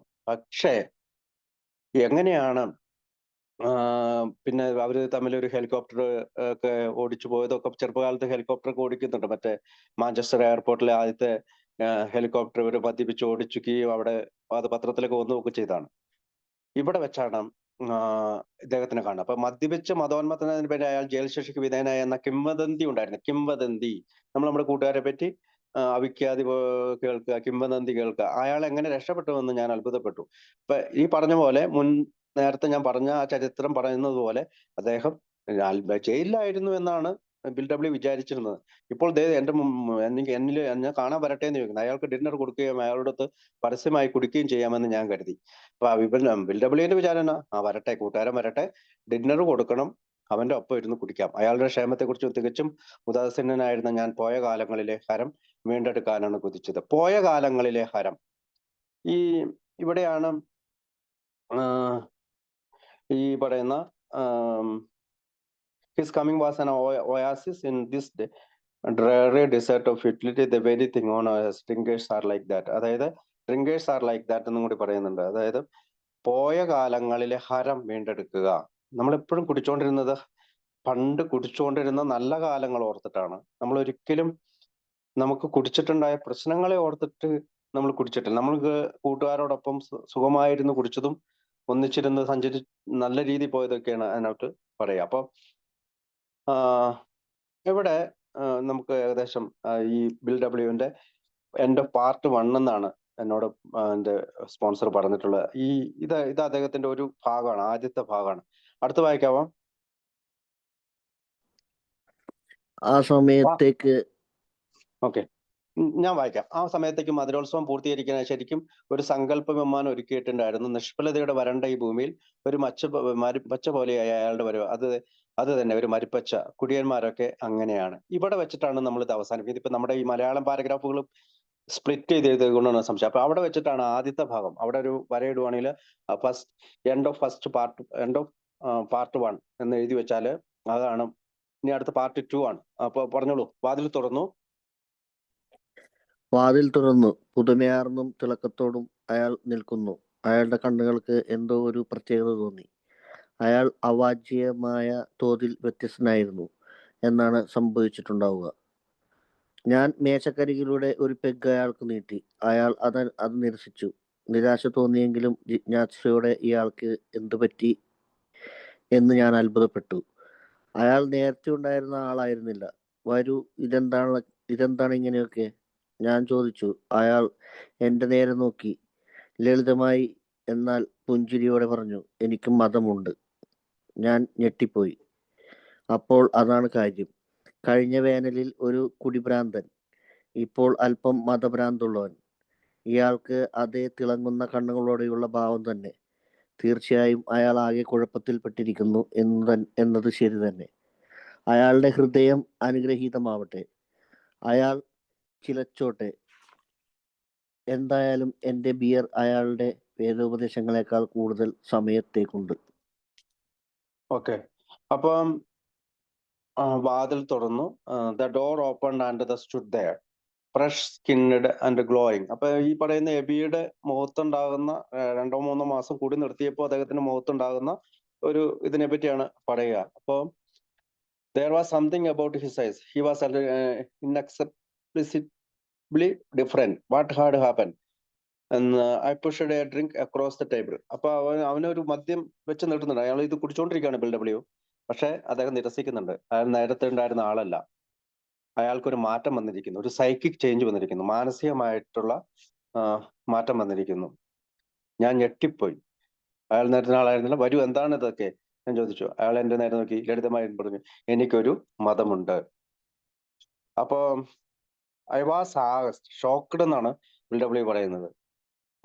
അതായത് പണ്ട് ആൽക്കഹോളിക് ആയിരുന്നു, ഇപ്പോ റിലീജിയൻ മതവുമായിട്ട് ബന്ധപ്പെട്ടുകൊണ്ട് അദ്ദേഹം ജീവിക്കുകയാണ്. He had that starry eyed look. Yes, the old boy was on fire all right, but bless his heart, let him rant besides my gin would last longer than his preaching. അപ്പോ ഇവിടെ ഒരു സുവിശേഷ പ്രസംഗത്തിനുള്ള ഒരാള്, അതായത് ഒരിക്കൽ കുടിയൊക്കെ കഴിഞ്ഞ് കുടിയെല്ലാം നിർത്തിയതിന് ശേഷം നമ്മൾ പലപ്പോഴും കണ്ടിട്ടുണ്ട് പലരും ഈ സുവിശേഷ പ്രസംഗകരെ പോലെ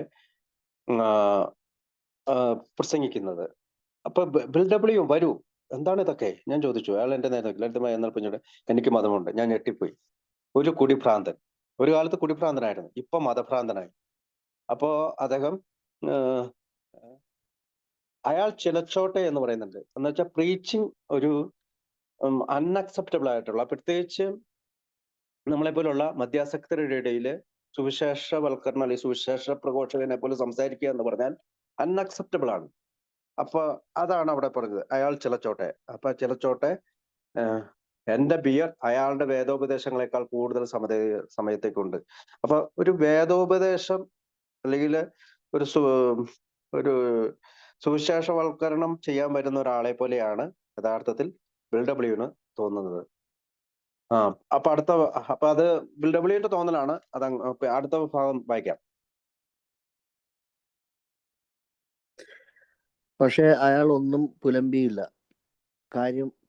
കാര്യം മതപ്രസക്തമായ നിലപാടിൽ തന്റെ ജയിൽ ശിക്ഷ റദ്ദാക്കണമെന്ന് ജഡ്ജിയെ പ്രേരിപ്പിച്ചുകൊണ്ട് കോടതിയിലെത്തിയ 2 ആളുകളെ പറ്റി അയാൾ പറഞ്ഞു.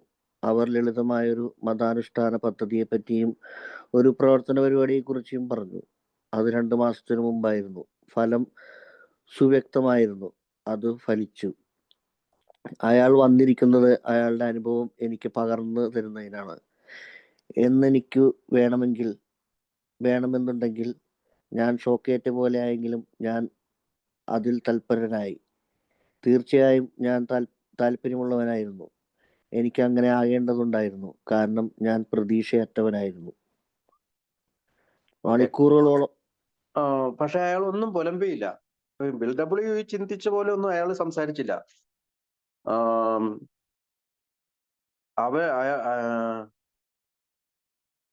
കാര്യമാത്ര പ്രസക്തമായ നിലയിൽ തന്റെ ജയിൽ ശിക്ഷ റദ്ദാക്കുന്ന ജഡ്ജിയെ പ്രേരിപ്പിച്ചുകൊണ്ട് കോടതിയിലെത്തിയ 2 ആളുകളെ പറ്റി അയാൾ പറഞ്ഞു. അതായത് നമുക്കറിയാം, ഞാൻ ചുരുപ്പ് പറഞ്ഞ സീബ്ര ഗ്രേവ്സ് എന്ന് പറയുന്ന ഓക്സ്ഫോർഡ് ഗ്രൂപ്പിലെ മെമ്പറും റോളണ്ട് ഹസാർഡും ഷെപ്പേർഡ് എന്ന് പറയുന്ന മറ്റൊരു മെമ്പർ, 3 പേര് കൂടിയാണ് അവർക്ക് ഇദ്ദേഹത്തിനെ മോചിപ്പിക്കാനായിട്ട് പോകുന്നത്. അതിനെപ്പറ്റി പറഞ്ഞു. അവർ ലളിതമായ ഒരു മതാനുഷ്ഠാന പദ്ധതിയെ പറ്റി പറഞ്ഞു. ഇപ്പൊ ഓക്സ്ഫോർഡ് ഗ്രൂപ്പിന്റെ കാര്യങ്ങളാണ് പറഞ്ഞത്. ഇപ്പൊ പ്രവർത്തന പരിപാടിയെ കുറിച്ചാണ് പറഞ്ഞത്. 2 മാസത്തിന് മുമ്പായിരുന്നു അത്. ഫലം സുവ്യക്തമായിരുന്നു. അത് ഫലിച്ചു. അതായത് 2 മന്ത്സ് സോബറാണ് എബി ഇവിടെ വരുമ്പോ. അപ്പൊ ഉം, ആ, അദ്ദേഹം 6 പടികൾ എടുത്തതിന് ശേഷമാണ് ഇവിടെ എത്തുക. ആ സ്പിരിച്വൽ അവേക്കനിങ്ങിന് ശേഷമാണ്, ആത്മീയ ഉണർവുണ്ടായതിനു ശേഷമാണ് ബിൽഡബ്ല്യുവിന്റെ അടുത്ത് എത്തുന്നതെന്നും കൂടി അവിടെ വന്നി അയാൾ വന്നിരിക്കുന്ന അയാളുടെ അനുഭവം എനിക്ക് പകർന്നു തരുന്നതിനാണ്. അപ്പൊ അനുഭവങ്ങൾ പകർന്നു കൊടുക്കുക. He had to comes to pass his experience along to me. നമുക്കറിയാം, ബിൽ ഡബ്ല്യു ഡോക്ടർ ബോബിനെ കാണാൻ പോയപ്പോഴും ഇത് തന്നെയാണ് പറയുന്നത്. ഞാൻ ഇവിടെ വന്നിരിക്കുന്നത് നിങ്ങൾക്ക് വേണ്ടിയല്ല, എന്നെ സഹായിക്കാനാണ് എന്ന് പറയുന്നത്. അപ്പോൾ നമ്മൾ മറ്റൊരാൾക്ക് സഹായിക്കുന്നത് നമ്മളെ സഹായിക്കാൻ. I care to have it. I was shock but interested. Suddenly I was interested. I had to be, for I was hopeless. അപ്പൊ ഹോപ്പ്ലെസ് സ്റ്റേജിൽ നിന്ന് ആയതുകൊണ്ട് അദ്ദേഹം സംസാരിച്ചു. മണിക്കൂറുകളോളം അയാൾ സംസാരിച്ചു.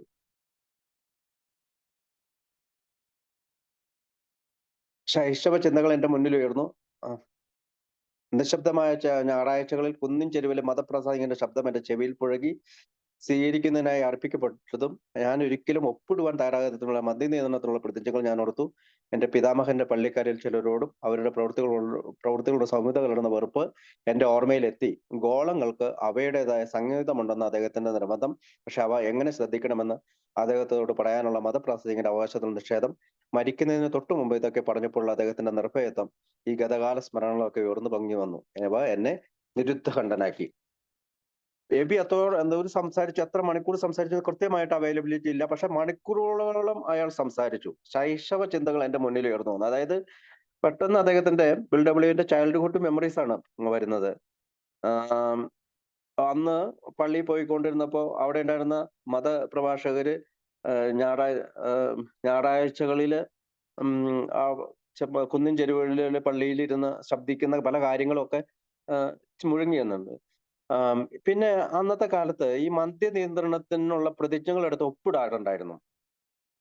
അപ്പൊ പ്രൊഫേർഡ് ടെമ്പറൻസ് പ്ലഡ്ജ് എന്നാണ് ഇവിടെ. പ്രൊഫേർഡ് ടെമ്പറൻസ് പ്ലഡ്ജ്, അതായത് പള്ളിയിലെ അംഗങ്ങൾ ഞങ്ങൾ മദ്യം കഴിക്കുകയില്ല എന്ന് പറഞ്ഞുകൊണ്ട് ഒരു പ്രതിജ്ഞ എടുത്തുകൊണ്ടുള്ള ഒപ്പിടുകയാണ്. അങ്ങനെ ഒരു പ്രതിജ്ഞയുടെ താഴെ ഒപ്പിടും.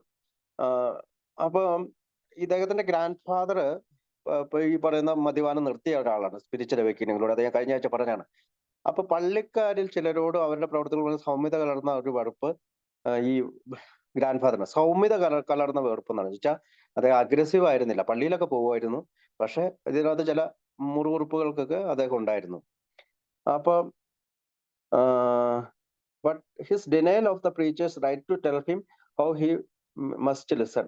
പക്ഷെ അദ്ദേഹം അവരുടെ കേട്ടിരുന്നു.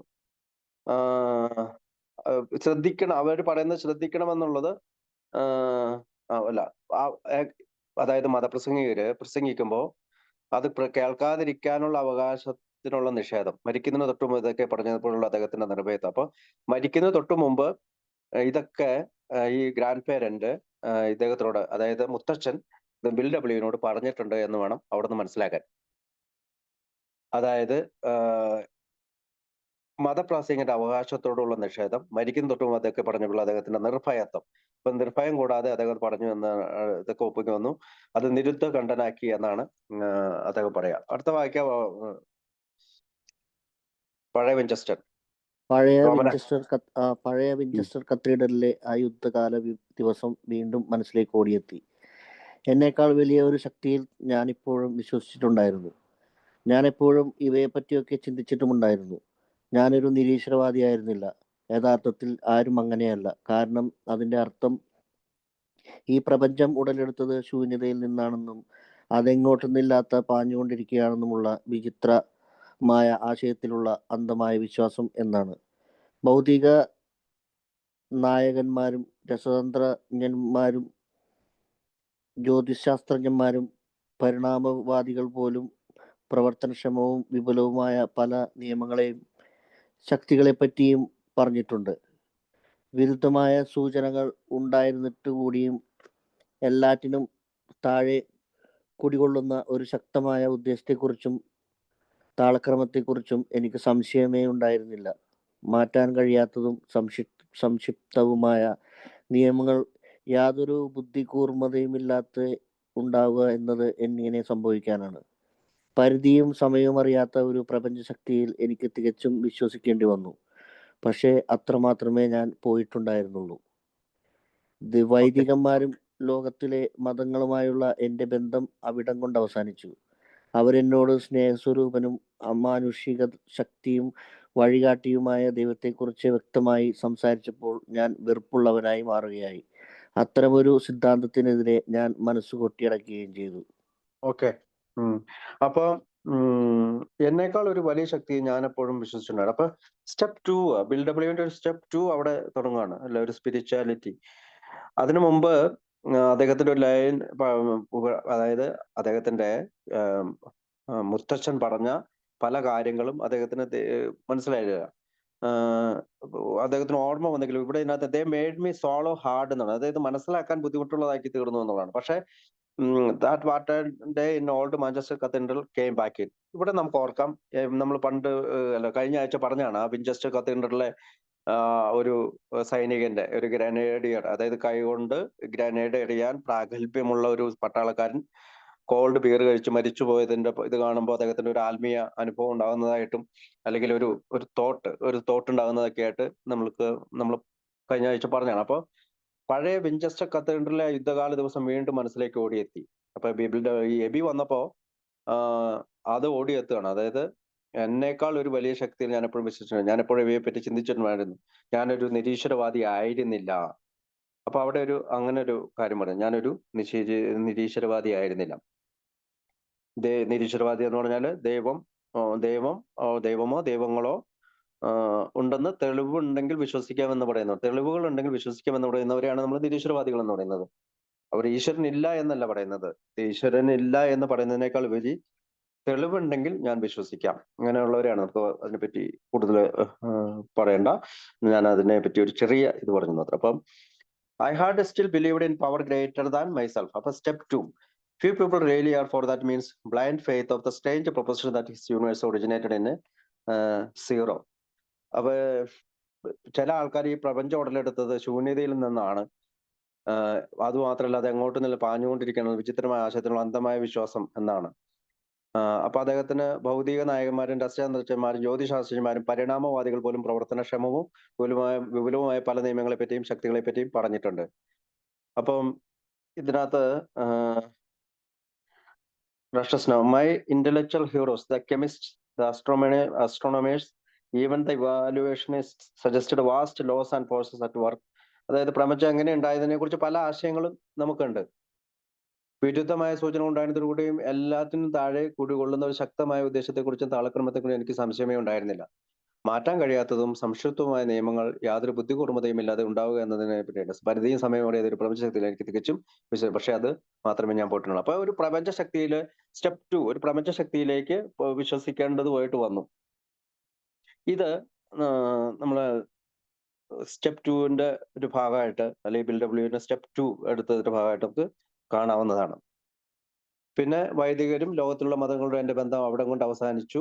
അവരെന്നോട് സ്നേഹസ്വരൂപം മാറി. അത്തരമൊരു സിദ്ധാന്തത്തിന് ഞാൻ മനസ്സുകൊട്ടി അടയ്ക്കുകയും ചെയ്തു. അതായത് ഇവിടെ നമ്മുടെ ഈ റിലീജിയസ് ആയിട്ടുള്ള കാര്യങ്ങളോടും with ministers and the world's religions, അതായത് പുരോഹിതരോടും ലോകത്തിലെ മതങ്ങളോടും ഐ പാർട്ടഡ് റൈറ്റ് ദെയർ എന്ന് വെച്ചാൽ അവിടെ നിന്ന് മാറി നിന്നു, ആ ബന്ധം അവസാനിച്ചു എന്നാണ്. അതായത് പാർട്ടീഷൻ ചെയ്തു, അല്ലെങ്കിൽ നമ്മൾ അതിർത്തിയൊക്കെ കെട്ടിയടക്കണ പോലെ കെട്ടിയടച്ചു. When they talked of a God personal to me who was love, superhuman strength and direction, I became irritated and my mind snapped shut against which such a theory.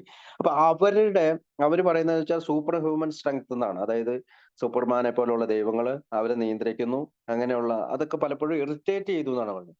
Irritated and my mind snapped shut against such a theory. അത്തരം കാര്യങ്ങളോട് ഞാൻ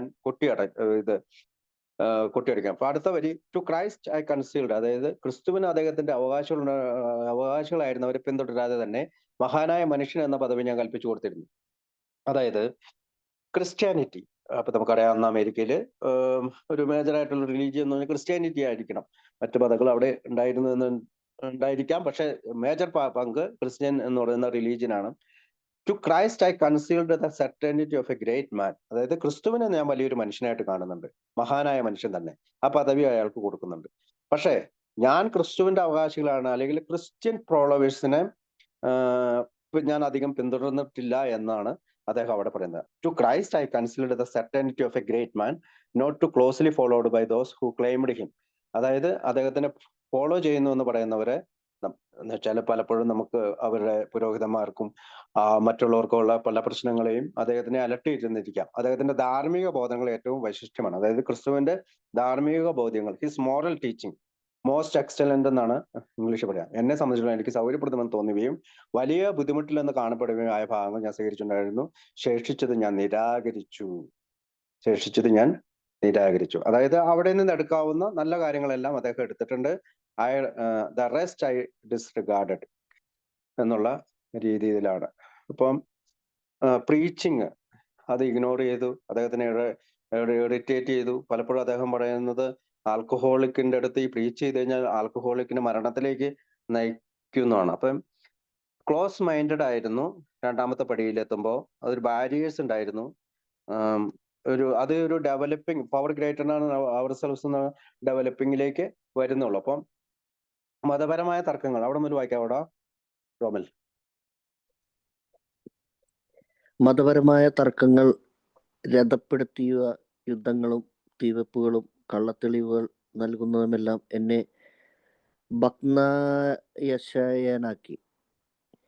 തുലനം ചെയ്തു നോക്കുമ്പോൾ മാനവരാശിയുടെ മതങ്ങളേതെങ്കിലും എന്തെങ്കിലും നന്മ ചെയ്തിട്ടുണ്ടോ എന്ന് നിർവ്യാജമായും ഞാൻ സംശയിച്ചു. യൂറോപ്പിൽ ഞാൻ കണ്ടതും അതിനുശേഷവുമുള്ള കാര്യങ്ങൾ വിലയിരുത്തുമ്പോൾ മനുഷ്യരുടെ കാര്യങ്ങളിൽ ദൈവത്തിനുള്ള ശക്തി തുച്ഛവും മനുഷ്യ സാഹോദര്യം എന്നത് പരിഹാസ്യവുമായിരുന്നു. ചെകുത്താൻ എന്നൊന്നുണ്ടായിരുന്നെങ്കിൽ അവർ പ്രപഞ്ചത്തിന്റെ യജമാനായി കാണപ്പെട്ടു. എൻ്റെ കാര്യത്തിൽ തീർച്ചയായും അവൻ എന്നെ കീഴ്പ്പെടുത്തിയിട്ടുണ്ടായിരുന്നു. പക്ഷേ എൻ്റെ സുഹൃത്തിനു തൻ്റെ കാര്യത്തിൽ ചെയ്യാൻ കഴിയാതിരുന്നത് അവനു വേണ്ടി ദൈവം ചെയ്തു കൊടുത്തു എന്ന് പച്ചയായി പ്രഖ്യാപിച്ചുകൊണ്ട് അവൻ എൻ്റെ മുമ്പിലിരുന്നു. അവൻ്റെ മാനുഷികമായ മനഃശക്തി പരാജയപ്പെട്ടു. ചികിത്സിച്ച് ഭേദമാക്കാൻ പറ്റാത്തവനെന്ന് അവനെ ഡോക്ടർ വിധിയെഴുതി. സമൂഹം അവനെ തടവിലാക്കുന്ന വക്കോളമെത്തി. എന്നെ പോലെ തന്നെ അവൻ പരിപൂർണ പരാജയം ഏറ്റുസമ്മതിച്ചിട്ടുണ്ടായിരുന്നു. എന്നിട്ട് അവൻ ഫലത്തിൽ മരണത്തിൽ നിന്ന് ഉയർത്തപ്പെട്ടിരിക്കുന്നു.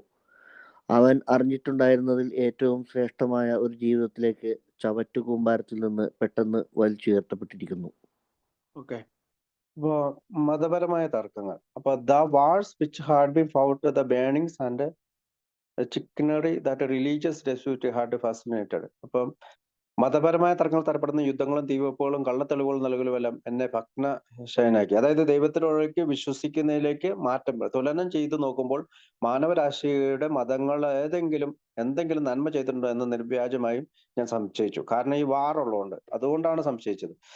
യൂറോപ്പിൽ ഞാൻ കണ്ടതും അതിനുശേഷമുള്ള കാര്യങ്ങൾ വിലയിരുത്തുമ്പോഴും മനുഷ്യരുടെ കാര്യങ്ങളിൽ ദൈവത്തിനുള്ള ശക്തി തുച്ഛവും മനുഷ്യ സാഹോദര്യം എന്നത് പരിഹാസവുമായിരുന്നു. ചെകുത്തൻ എന്നൊന്നുണ്ടായിരുന്നെങ്കിൽ അവൻ പ്രപഞ്ചത്തിന്റെ യജമാനായി കാണപ്പെട്ടു. എന്റെ കാര്യത്തിൽ തീർച്ചയായും അവൻ എന്നെ കീഴ്പ്പെടുത്തിയിട്ടുണ്ടായിരുന്നു. അപ്പം ഇദ്ദേഹം മറ്റേ യൂറോപ്പിലെ വാറിന് പോയ കാര്യങ്ങളും ഒക്കെയാണ് പറയുക. അപ്പൊ ഫസ്റ്റ് വേൾഡ് വാറിൽ പങ്കെടുത്തതാണ്, മിലിറ്ററിയിലെ ഉദ്യോഗസ്ഥനായിരുന്നു ഇദ്ദേഹം. അതിനെപ്പറ്റിയാണ് പറയുക. അപ്പൊ if there was a devil, he seemed the boss universal and he certainly had me. അപ്പം ഇവിടെ വെച്ചിട്ട് തന്റെ നിരാശാജനകമായ ഒരു അവസ്ഥയെ പറ്റി ബിൽഡബിളി ചിന്തിക്കുന്നു. അങ്ങനെ ഒരു ചെകുത്താൻ എന്ന് പറഞ്ഞ ഒരാൾ ബോസ് ഉണ്ടെങ്കിൽ അത് എന്നെ കീഴ്പ്പെടുത്തിയിരിക്കുന്നു. I honestly doubted whether on balance the religious of mankind had done any good. അതായത് ദൈവത്തിനും അല്ലെങ്കിൽ നമ്മുടെ മനുഷ്യന്മാർ തമ്മിലുള്ള സ്നേഹത്തിനും എന്തെങ്കിലും വിലയുള്ളതായിട്ട് അദ്ദേഹത്തിന് തോന്നിയില്ല. പിന്നെ അടുത്തത് പറയുന്നത് but my friend sat before me. എന്റെ കൂട്ടുകാരൻ എന്റെ മുമ്പിൽ ഇരിക്കുന്നു. And he made the point blank declaration that God had done for him that what he could not do for himself. അതായത് അവന് വേണ്ടി ദൈവം ചെയ്തു കൊടുത്ത കാര്യങ്ങൾ പച്ചയായി പ്രഖ്യാപിച്ചുകൊണ്ട് ഒരു മനുഷ്യൻ എന്റെ മുമ്പിൽ ഇരിക്കുകയാണ്. His human will had failed. അതായത് വിൽ പവർ ഫെയിലായി, അദ്ദേഹത്തിന്റെ സ്വന്തം ഇച്ഛാശക്തി കൊണ്ട് കുടി നിർത്താമെന്നുള്ള കാര്യങ്ങൾ ഫെയിലായി. Doctors had pronounced him incurable. അതായത് ഡോക്ടർ പറയുകയാണ് അദ്ദേഹത്തിനോട് ഇൻക്യൂറബിൾ ആണ്, ഹോപ്പ്ലെസ് സ്റ്റേജിലാണ്, incurable. Society was about lock him up. നമുക്കറിയാം അദ്ദേഹത്തിന് ജയിലിൽ അടച്ചു. അവിടെ നിന്നാണ് എബി താച്ചറിനെ റോളണ്ട് കസാർ വിളിച്ചുകൊണ്ടുവന്നത്. അപ്പൊ സൊസൈറ്റി, പൊതുസമൂഹം അദ്ദേഹത്തിനെ ജയിലിൽ അടച്ചു. Like myself he had admitted complete defeat. അപ്പൊ ഇവിടെ സ്റ്റെപ്പ് 1, എബി താച്ചറിന്റെ സ്റ്റെപ്പ് 1 കുറിച്ചാണ് പറയാ. അദ്ദേഹം കംപ്ലീറ്റ് ഡിഫീറ്റ്, തോൽവി സമ്മതിച്ചിട്ടുണ്ടായിരുന്നു. Then he had in effect which raised from the death. അതായത് മരണത്തിൽ നിന്ന്. Then he had in effect been raised from the dead, suddenly taken from the scrap heap to a level of life better than the best he had ever known. അപ്പോ മരണത്തിന്റെ കെണിയിൽ നിന്ന്, അല്ലെങ്കിൽ മരണത്തിന്റെ വക്കോളം എത്തിയിരുന്ന, അല്ലെങ്കിൽ സമൂഹം, തടവിലാക്കപ്പെട്ട ബിൽ ഡബ്ല്യുവിനെ പോലെ പരിപൂർണ പരാജയം സമ്മതിക്കേണ്ടി വന്ന അവനെ മരണത്തിൽ നിന്ന് ഉയർത്തപ്പെട്ടിരിക്കുന്നു. ഏറ്റവും ശ്രേഷ്ഠമായ ഒരു ജീവിതത്തിലേക്ക് ചവറ്റുകുമ്പാരത്തിൽ നിന്ന് പെട്ടെന്ന് വലിച്ചുയർത്തപ്പെട്ടിരിക്കുന്നു. He shouted great tidings. Level of life better than the best he had ever known. He had this power originated in him. അപ്പൊ ഈ ശക്തി അവന് രൂപം കൊണ്ടതായിരുന്നു. അങ്ങനെ രൂപം കൊണ്ടില്ലായിരുന്നു എന്നത് വ്യക്തമായിരുന്നു. ആ സമയത്ത് എന്നിലുണ്ടായിരുന്നതിനേക്കാൾ കൂടുതൽ ശക്തിയൊന്നും അവനിൽ ഉണ്ടായിരുന്നില്ല. അതായത് ബിൽ ഡബ്ല്യുവിന് ഉണ്ടായിരുന്നതിനേക്കാൾ കൂടുതൽ ശക്തിയൊന്നും അവനിൽ ഉണ്ടായിരുന്നില്ല. ആ ശക്തി ആകട്ടെ ഒട്ടുമില്ലാത്ത അവസ്ഥയിലായിരുന്നു. അല്ലെങ്കിൽ വിട്ട് പവർ എന്ന് പറഞ്ഞ അവസ്ഥ ഒന്നും ഇല്ലായിരുന്നു. ഹാർഡ് ഇത് പവർ ഒറിജിനേറ്റഡ് ഇൻ ഹിം. അപ്പൊ ഈ പവർ അതെന്നെ തടവ് പറ്റിച്ചു. എന്തുമൊക്കെ ആയാലും മതത്തിന്റെ ആളുകൾ ശരിയാണെന്ന പോലെ കാണപ്പെടാൻ തുടങ്ങി. ഇവിടെ മനുഷ്യ ഹൃദയത്തിൽ അസാധ്യമായത് എന്തോ പ്രവർത്തിച്ചിരുന്നു. അത്ഭുതങ്ങളെ കുറിച്ചുള്ള എന്റെ ധാരണകൾ അപ്പോൾ തന്നെ കീഴ്മേൽ മറിഞ്ഞു, പൂപ്പൽ പിടിച്ചു. കഴിഞ്ഞ കാലത്തെ സാരമാക്കണ്ട. ഇവിടെ ഇതാ ഈ അടുക്കള മേശക്കരികെ നേരിട്ടുള്ള ഒരു അത്ഭുതം ഇരിക്കുന്നു. ഒരുപാട് ഏറ്റമിറക്കങ്ങളെ കുറിച്ച് അവൻ ഉദ്ഘോഷിച്ചു. അതായത് ബിൽ ഡബ്ല്യുവിനോട് ഇവൻ സംസാരിച്ചുകൊണ്ടിരിക്കുകയാണ്. അപ്പൊ അദ്ദേഹത്തിന്റെ മനസ്സിലൂടെ കടന്നു പോണ എബി എന്ന് പറയുന്ന ആള് 2 മാസം സോബറായതിനു ശേഷം അദ്ദേഹത്തിന്റെ അടുത്ത് എത്തുമ്പോ ജയിലിൽ കടന്ന പൊതുസമൂഹം അകറ്റി നിർത്തിയ ആള്, ചവറ്റുകുട്ടയിൽ അകപ്പെട്ട ആള് ഇതേ ഉയർത്തെഴുന്നേരിക്കുന്നു. മരിക്കുമെന്ന് വിചാരിച്ചിരുന്ന ഒരാള് ഇതേ ഉയർത്തെഴുന്നേരിക്കുന്നു.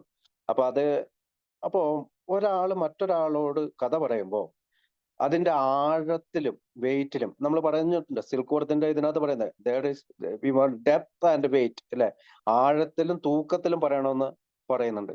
അപ്പം ഈ കഥ അദ്ദേഹത്തിന് ശരിയായിട്ട് വർക്കൗട്ട് ചെയ്യുന്നുണ്ട്. അപ്പൊ here was something at work in A human head which had done the impossible. അതായത് മനുഷ്യരല്ല, ദൈവമല്ല, മനുഷ്യ ഹൃദയങ്ങൾ എന്തൊക്കെയോ ഒരിക്കലും ചെയ്യാൻ പാടില്ലാത്ത കാര്യങ്ങൾ ചെയ്തു. My ideas about miracles were drastically revised right then. അപ്പൊ അതിനു മുമ്പ് മറ്റ് ക്രിസ്തുവിന്റെ അനുയായികളെ കുറിച്ചൊക്കെ ഉണ്ടായിരുന്ന ചിന്തകളിലേക്ക് പതുക്കെ നല്ല ചിന്തകൾ വരാൻ തുടങ്ങി. ആ പഴയ ചിന്തകളൊക്കെ പൂപ്പൽ പിടിച്ചു തുടങ്ങി. പിന്നെ never mind the musty past, അതായത് അത്തരം പഴയ കാലങ്ങളെ ഓർക്കേണ്ടതില്ല. Here sat a miracle directly across the kitchen table he shouted great tidings. അപ്പൊ അതൊരു എബിയുടെ പവറാണ് അവിടെ കാണിക്കുന്നത്. എബി താച്ചർ എന്ന് പറയുന്ന ഓക്സ്ഫോർഡ് ഗ്രൂപ്പിന്റെ എല്ലാ പടികളും സ്വീകരിച്ചതിന് ശേഷം അവിടെ വന്നിരുന്ന ആളുടെ പവറാണ് അവിടെ പറയുക. അപ്പൊ അടുത്തവര് വായിക്കാവോ? ഒരു ആന്തരികമായ പുനഃസംഘടനയ്ക്ക് വിധേയമായവനേക്കാൾ കൂടുതലായിരുന്നു എൻ്റെ സ്നേഹിതനെന്ന് ഞാൻ കണ്ടു. അവൻ വ്യത്യസ്തമായ ഒരു തലത്തിലായിരുന്നു. അവന്റെ വേരുകൾ പുതിയൊരു മണൽ കണ്ടറിഞ്ഞിട്ടുണ്ടായിരുന്നു. ജീവിക്കുന്ന ദൃഷ്ടാന്തമായി തൻ്റെ സ്നേഹിതനെവിടെ ഉണ്ടായിരുന്നിട്ടുകൂടി എൻ്റെ പഴയ അടിസ്ഥാനരഹിതമായ മുൻവിധിയുടെ അവശിഷ്ടം എന്നിൽ അവശേഷിച്ചിട്ടുണ്ടായിരുന്നു. ദൈവം എന്ന പദം അപ്പോഴും ഒരു വെറുപ്പുയർത്തിയിരുന്നു. എനിക്ക് വ്യക്തിപരമായ ഒരു ദൈവമുണ്ടായിരിക്കാം എന്ന ചിന്ത പ്രകാശിക്കപ്പെട്ടപ്പോൾ ഈ വികാരം ശക്തമാക്കപ്പെട്ടു. ആ ആശയം ഞാൻ ഇഷ്ടപ്പെട്ടില്ല. സ്വർഗചേതന, പ്രാപഞ്ചിക മനസ്സ് അല്ലെങ്കിൽ ശക്തി എന്നീ ധാരണകൾ ഞാൻ അംഗീകരിക്കാമെങ്കിലും അവൻ എത്ര സ്നേഹസമ്പന്നനായിരുന്നാലും സ്വർഗത്തിന്റെ അധിപൻ എന്ന ചിന്തയെ ഞാൻ ചെറുത്തുനിന്നു. പിന്നീട് പലപ്പോഴും ഇതേ രീതിയിൽ ചിന്തിക്കുന്ന നിരവധി പേരോട് ഞാൻ സംസാരിച്ചിട്ടുണ്ട്. ഒരു നൂതനാശയം എന്ന് അപ്പോൾ കാണപ്പെട്ട ഒരു കാര്യം എൻ്റെ സ്നേഹിതൻ നിർദ്ദേശിച്ചു. നിന്റെ തന്നെ ധാരണയിലുള്ള ദൈവത്തെ എന്തുകൊണ്ട് നിനക്ക് തിരഞ്ഞെടുത്തുകൂടാ? ആ പ്രസ്താവന എന്നെ കാര്യമായി സ്പർശിച്ചു. ഏതു ഭൗതികമായ മഞ്ഞുമലയുടെ തണലിലാണോ വർഷങ്ങളായി ഞാൻ ജീവിക്കുകയും വിറക്കുകയും ചെയ്തിട്ടുണ്ടായിരുന്നത്, അതിനെ ആ പ്രസ്താവന ഉരുക്കിക്കളഞ്ഞു. അവസാനം ഞാൻ സൂര്യപ്രകാശത്തിൽ എത്തിനിന്നു. എന്നേക്കാളും മഹത്തനായ ഓക്കെ. ഒരു ശക്തിയിൽ അപ്പോ ഒരു ആന്തരികമായ പുനഃസംഘടനയ്ക്ക് വിധേയനായ ഒരാള്. I saw that my friend was much more than inwardly reorganised. Reorganised എന്ന് വെച്ചാൽ പഴയ ഒരാളെ ആയിരുന്നില്ല. He was on a different footing. അദ്ദേഹത്തിൽ വളരെ വ്യത്യസ്തമായി കണ്ടു. His roots grasped a new soil. അതായത് നമുക്കറിയാം, നലച്ചെടികളുടെയൊക്കെ മണ്ണ് മാറ്റിയിട്ട് പുതിയ മണ്ണ് ഇടുന്ന ഇതിനാണ് ഗ്രാസ്പ്ഡ് എ ന്യൂ സോയിൽ. അപ്പോ എബി അവിടെ 2 മാസത്തെ ഒരു ലിവിങ് സോബറാണ്, അതായത് ലിവിങ് പ്രൂഫാണ്. അതായത് ഞാൻ ഇത് കിട്ടി, എനിക്ക് പുനഃസംഘടനയ്ക്ക് വിധേയനായ ഒരാളാണ്. പുതിയ വേരുകള് പുതിയ മണ്ണിലാണ് ഉണ്ടായത്. അപ്പൊ പഴയ ഓൾഡ് പ്രെജുഡീസ്, അദ്ദേഹത്തെ കുറിച്ചുള്ള പഴയ ബിൽ ഡബ്ല്യുവിന്റെ എല്ലാ ധാരണകളെയും മാറ്റിക്കളഞ്ഞിരിക്കുന്നു. പിന്നെ അദ്ദേഹം പറയുന്നത്, I could go for such conception as creative intelligence, universal mind, spirit of nature, but I resisted the thought of a Caesar of the heavens. However loving his way might be, I have since talked with scores of men who felt the same way. അപ്പം ഈ പറയുന്ന നമ്മുടെ 2-ാം പടിയില് നമ്മൾ powerful, അതായത് നമ്മളെക്കാൾ വലിയൊരു ശക്തിയെ പറ്റി പറയുമ്പോൾ ചിലര് യൂണിവേഴ്സൽ മൈൻഡിനെ പറ്റി പറയുന്നുണ്ട്, സ്പിരിറ്റ് ഓഫ് നേച്ചറിനെ പറ്റി, പ്രകൃതിയുടെ ആത്മീയതയെ പറ്റി, അല്ലെങ്കിൽ പ്രകൃതിയെ നമ്മളൊരു ഹയർ പവർ ആയിട്ട് കാണുന്നതിനെ പറ്റി പറയുന്നുണ്ട്. അതിനെപ്പറ്റിയാണ് അവർ പറയുന്നത്. Universal mind or spirit of nature resisted the thought of A മറ്റുള്ള ഹെവൻസിനെ, അതായത് ഈ ഇമാജിനറി ആയിട്ടുള്ള സ്വർഗത്തെ കുറിച്ചുള്ള അദ്ദേഹം റെസിസ്റ്റ് ചെയ്തു. However loving his way so that might be, I have since talked with the scores of men who felt that same way. അപ്പോ my friend suggested. അപ്പൊ നമുക്ക് പല ചിന്തകളുണ്ട് അല്ലെ, ഈ സ്വർഗത്തെ കുറിച്ചുള്ള ചിന്തകളുണ്ട്, മറ്റേ യൂണിവേഴ്സൽ മൈൻഡ് ഉണ്ട്, സ്പിരിറ്റ് ഓഫ് നേച്ചർ ഉണ്ട്, ഹയർ പവറിനെ കുറിച്ചാണ് പറയുന്നത്. അപ്പോഴാണ് ഫ്രണ്ട് ചോദിക്കുന്നത്, why don't you choose your own conception of God? അപ്പൊ ഇങ്ങനെയുള്ള കാര്യങ്ങളൊക്കെ ഉണ്ട്. ദൈവം ഉണ്ടായിരിക്കാം, ദൈവം ഇല്ലായിരിക്കും, ദൈവം എന്ന പദം പലപ്പോഴും വെറുപ്പ് ഉയർത്തിയിട്ടുണ്ടാകാം. വ്യക്തിപരമായിട്ട് നമുക്കൊരു ദൈവം ഉണ്ടാകാം. സ്വർഗചേതന അല്ലെങ്കിൽ സർഗചേതന, പ്രാപഞ്ചിക മനസ്സ് അല്ലെങ്കിൽ ശക്തി എന്നിങ്ങനെ ധാരണകൾ ഉണ്ടായിരുന്നിരിക്കാം. അല്ലെങ്കിൽ സ്വർഗത്തിന്റെ അധിപനായ ഒരു ദൈവത്തെ കുറിച്ച് ചിന്തിച്ചിട്ടുണ്ടാകാം. ഇതൊക്കെ അവിടെ നിൽക്കട്ടെ, ഇതൊക്കെ പല ആളുകളും നമ്മളോട് സംസാരിക്കുന്നതാണ്. പക്ഷെ ബിൽ ഡബ്ല്യു എബി താച്ചർ കൊടുത്ത ഒരു നൂതനാശയം, നിന്റെ തന്നെ ധാരണയിലുള്ള ദൈവത്തെ എന്തുകൊണ്ട് നിനക്ക് തെരഞ്ഞെടുത്തുകൂടാ? ഇവിടെയാണ് യഥാർത്ഥത്തിൽ സ്റ്റെപ്പ് 2ലേക്ക് അദ്ദേഹം പ്രവേശിക്കുന്നത്. ആ പ്രസ്താവന എന്നെ കാര്യമായി സ്പർശിച്ചു. ഏത് ഭൗതികമായ മഞ്ഞുമലയുടെ തണലിലാണ് വർഷങ്ങളായി ഞാൻ ജീവിക്കുകയും വരയ്ക്കുകയും ചെയ്തിട്ടുള്ളതായിരുന്നത്, അതിനെ ആ പ്രസ്താവന ഉരുക്കി കളഞ്ഞു. അവസാനം ഞാൻ സൂര്യപ്രകാശത്തിൽ എത്തി നിന്നു. അപ്പൊ മറ്റുള്ള എല്ലാ ധാരണകളെയും ഈ ഒരു സ്റ്റേറ്റ്മെന്റ് ഉരുക്കി കളയുകയും അദ്ദേഹം ഒരു സൂര്യപ്രകാശത്തിൽ, വെളിച്ചത്തിലേക്ക് കടന്നു. എന്നെക്കാളും മഹത്തായ ശക്തിയിൽ വിശ്വസിക്കുന്നതിൽ ആഗ്രഹം ഉണ്ടായിരിക്കുന്ന കാര്യം മാത്രമായിരുന്നു അത്. എന്റെ തുടക്കത്തിന് മറ്റൊന്നും ആവശ്യമുണ്ടായിരുന്നില്ല. വളർച്ച ബിന്ദുവിൽ നിന്ന് ആരംഭിക്കാൻ കഴിഞ്ഞുവെന്ന് ഞാൻ മനസ്സിലാക്കി. പരിപൂർണമായ ആഗ്രഹത്തിന്റെ അടിത്തറയിന്മേൽ എന്റെ സ്നേഹത്തിൽ കണ്ടതുപോലെ എനിക്ക് പണിതുയർത്താൻ കഴിഞ്ഞേക്കും. അതെനിക്ക് ഉണ്ടാകുമോ? തീർച്ചയായും ഉണ്ടാകും. അപ്പോ that statement hit me hard. അദ്ദേഹത്തിന് ഒലച്ചു കളഞ്ഞു. It was only a matter of being willing to believe in a power greater than. അതായത് ഒരു ശക്തിയിൽ വിശ്വസിക്കണമെന്ന് മാത്രമേ ഉള്ളൂ. Nothing more was required to me for make my beginning. അപ്പൊ അത് തുടങ്ങാനായിട്ട് വേറെ ഒന്നും റിക്വയർഡ് ആയിട്ടില്ല, വേറെ ഒന്നും ആവശ്യമായിട്ടില്ല. അത് നമുക്ക് കിട്ടുമോ? കിട്ടും. അപ്പോ 2-ാം പടിയില് thus I was convinced that God is concerned with us women when we want him enough. അപ്പം എനിക്ക് അതായത് നമ്മളെ ആവശ്യമുണ്ട്, അത് മാത്രമായിരുന്നു. when we want him enough, at long last I saw, I felt, I believed, scabbles of pride and prejudice fell from my eyes, a new world come into view. അപ്പൊ ഒരു പുതിയ ലോകത്തേക്ക് അദ്ദേഹത്തെ വേണ്ടുവോളം ആവശ്യമുള്ളപ്പോൾ മനുഷ്യരായ നമ്മുടെ കാര്യത്തിൽ ദൈവം താല്പര്യമുള്ള ആളാണ്. അങ്ങനെയാണ് എനിക്ക് ബോധ്യപ്പെട്ടത്. വളരെ കാലം കൊണ്ടാണെങ്കിലും ഒടുവിൽ ഞാൻ കണ്ടു, ഞാൻ അനുഭവിച്ചു, ഞാൻ വിശ്വസിച്ചു. അഹങ്കാരത്തിന്റെ അടിസ്ഥാനമില്ലാത്ത മുൻവിധികളുടെയും പാടകൾ എന്റെ കണ്ണിൽ നിന്ന് നീങ്ങി ഒരു പുതിയ ലോകം കാഴ്ചപ്പാടിലെത്തി. അപ്പൊ പഴയ ചിന്തകളെ മാറ്റിവെച്ചു. കണ്ണിന് മൂടപ്പെട്ട പഴയ പല ആശയങ്ങളെ ഞാൻ മാറ്റിവെച്ചു. എന്റെ തന്നെ സങ്കല്പത്തിലുള്ള ഒരു വലിയ ശക്തിയിലേക്ക് എനിക്ക് വിശ്വസിക്കേണ്ടി വന്നു. ആ പ്രൈഡും പ്രജുഡീസും ഒക്കെ എന്നിൽ നിന്ന് മാറിപ്പോയി എന്നുള്ള ഭാഗമാണ് ആ ഭാഗത്ത് പറയുക. അപ്പോ പല ആളുകളും മറ്റു ആളുകൾ പറയുന്ന മനുഷ്യരായ നമ്മുടെ കാര്യത്തിൽ ദൈവം താല്പര്യമുള്ളയാണെന്ന് അങ്ങനെയാണ് എനിക്ക് ബോധ്യപ്പെട്ടത്. അപ്പൊ അടുത്ത വായിക്കാവോ? ഒരു ആരാധനാലയത്തിൽ ഒരു ആരാധനാലയത്തിൽ ചെന്നുള്ള അനുഭവത്തിന്റെ പ്രാധാന്യം പെട്ടെന്ന് എൻ്റെ മനസ്സിൽ ഉണർന്നു. കുറഞ്ഞൊരു സമയത്തേക്ക് എനിക്ക് ദൈവത്തെ ആവശ്യമാണെന്നും വേണമെന്നും തോന്നി. അദ്ദേഹം എന്നോടൊത്തുണ്ടാകണമെന്ന വിനീതമായ ആഗ്രഹം എന്നിലുണ്ടായിരുന്നു. അദ്ദേഹം വന്നു. പക്ഷെ പെട്ടെന്ന് അദ്ദേഹത്തിന്റെ സാന്നിധ്യബോധം മുഖ്യമായും എന്നിൽ തന്നെയുള്ള ലൗകികങ്ങളായ മുറിവുകളാൽ ഒപ്പിയെടുത്തു മാറ്റപ്പെട്ടു. എന്നും അതങ്ങനെയായിരുന്നു. ഞാൻ അത്രയ്ക്ക് അന്ധനായിരുന്നു. ആശുപത്രിയിൽ അവസാനമായി ഞാൻ മദ്യത്തിൽ നിന്ന് വേർപെടുത്തപ്പെട്ടവനാകപ്പെട്ടു. ചികിത്സിക്കുന്നതാണ് ബുദ്ധിയെന്ന് തോന്നി. കാരണം ഞാൻ മദ്യപാനം കൊണ്ടുണ്ടാകുന്ന മതവിഭ്രമങ്ങൾ കാണിച്ചു തുടങ്ങിയിരുന്നു. ഓക്കെ, അവിടെ ഒരു ആരാധനാലയത്തിൽ ചെന്നുള്ള അനുഭവം, അതായത് cathedral burst upon me. For a brief moment I had needed and wanted God.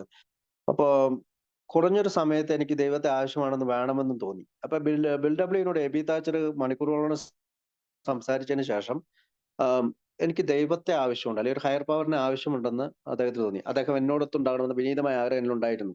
അദ്ദേഹം വന്നു. പക്ഷെ പെട്ടെന്ന് അദ്ദേഹത്തിന്റെ സാന്നിധ്യബോധ്യം മുഖ്യമായ എന്നിൽ തന്നെയുള്ള ലൗകികങ്ങളായ മുറവിളികളാൽ ഒപ്പിയെടുത്ത് മാറ്റപ്പെട്ടു. അതങ്ങനെയായിരുന്നു. ഞാൻ അത്രയ്ക്ക് അന്ധനായിരുന്നു. അതായത് മറ്റുള്ള ആഗ്രഹങ്ങൾ മൂലം ഈ ഒരു ആഗ്രഹം, ദൈവം വേണമെന്നുള്ള ആഗ്രഹം വറ്റിപ്പോയി. അപ്പോ അടുത്തത് പറയുന്നത് 1934 ഡിസംബറില് അദ്ദേഹത്തിന്റെ അവസാന ചികിത്സയ്ക്കായി, അതായത് ആശുപത്രിയിൽ പ്രവേശിക്കപ്പെടുവാണ്. നമുക്കറിയാം, സാംഷമാക്കർ ഓക്സ്ഫോർഡ് ഗ്രൂപ്പിൽ വെച്ചിട്ട് പ്രസംഗത്തില് പറയുന്നുണ്ട്, മദ്യാസക്തി ഒരു ക്യാൻസർ രോഗത്തോട് ഉപമിച്ച് സംസാരിക്കുന്നത്. ക്യാൻസർ രോഗികളോട് കിട്ടുന്ന ഒരു അനുകമ്പ മദ്യാസക്തിന് കിട്ടുന്നില്ല. അല്ലെങ്കിൽ മദ്യാസക്തിയുടെ ആ വലിയ മോശം കാര്യങ്ങളൊക്കെ ഇയാൾ കേൾക്കുമ്പോഴാണ് ഇദ്ദേഹത്തിന് വീണ്ടും ചികിത്സയ്ക്ക് പോകണമെന്ന് ആവശ്യപ്പെടുന്നത്. അപ്പൊ ഫൈനലി അഡ്മിറ്റഡ് ഡിസംബർ 1934. അങ്ങനെയാണ് ടൗൺസ് ഹോസ്പിറ്റലിൽ വീണ്ടും ചികിത്സിക്കുന്നതാണ് ബുദ്ധി. At the hospital I was separated from alcohol for the last time. Treatment seemed wise for I showed signs of delirium tremens. അപ്പൊ DTs ഉണ്ടാവുന്നുണ്ട്, ഡെലിറിയം ട്രിമൻസ് അവിടെ നിന്നും ഉണ്ടാകുന്നുണ്ട്. പക്ഷെ അവിടുത്തെ ചികിത്സ കൊണ്ട് അതിൽ നിന്നെല്ലാം മോചിതനായി മുന്നോട്ട് പോകാനായിട്ട് അദ്ദേഹത്തിന് സാധിച്ചു. അടുത്ത ഒരു വരി കൂടി വായിക്കാം.